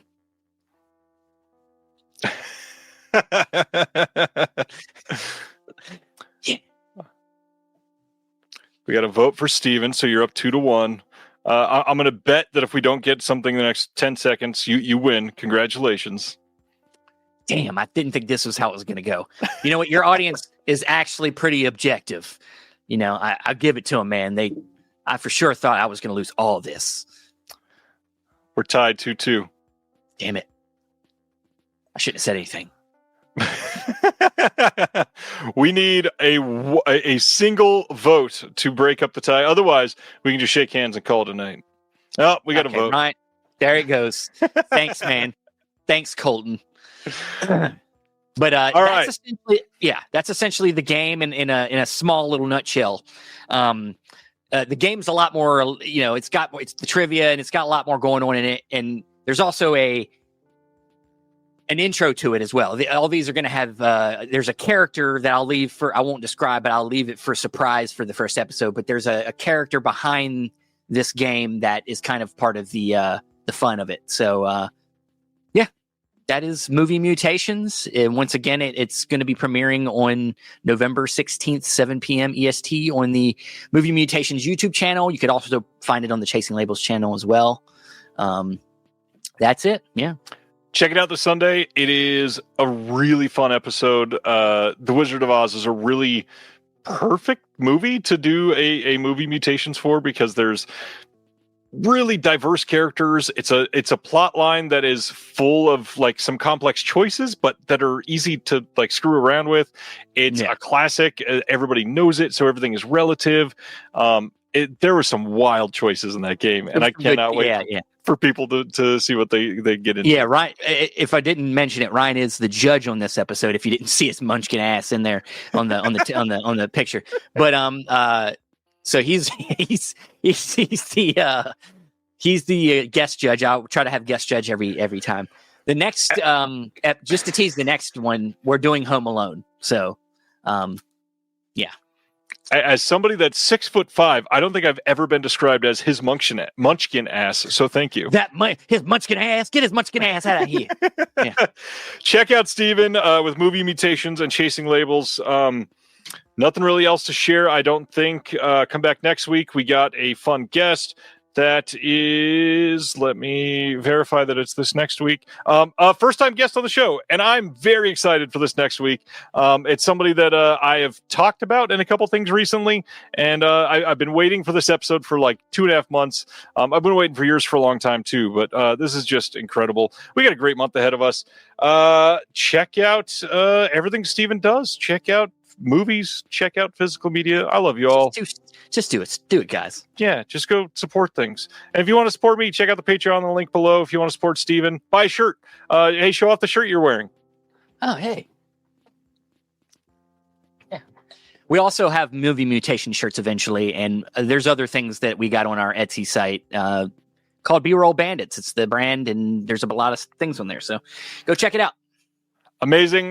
Thank you all. Like I said, if you're involved in Shelf Shock Rewind, I look forward to an email this week. We will talk soon. Stay safe. And later. We wish you a Merry Christmas. Thank you for watching The Disconnected. On the way out, make sure that you are subscribed to the channel, that you've liked the video, and that you've copied the link to be able to share it with someone else that may appreciate this.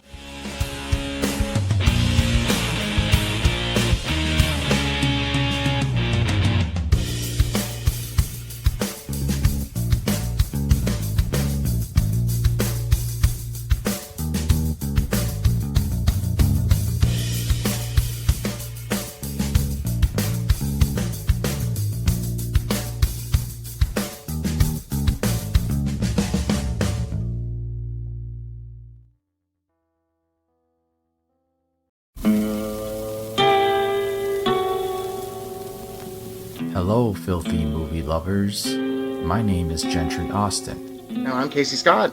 And we're the hosts of the Sin Syndicate, film podcast for something weirdos, anti-criterion bros, and Joseph Sarno aficionados. Join us semi-weekly as we peer into the adults-only theaters and sticky-floored cinemas of the golden age of sexploitation, when the morals were loose, the laws were murky, and the intercourse was all simulated. Find us now on the Someone's Favorite Productions podcast network.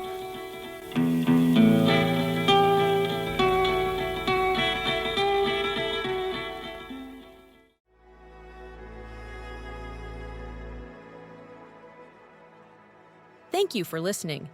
To hear more shows from the Someone's Favorite Productions podcast network, please select the link in the description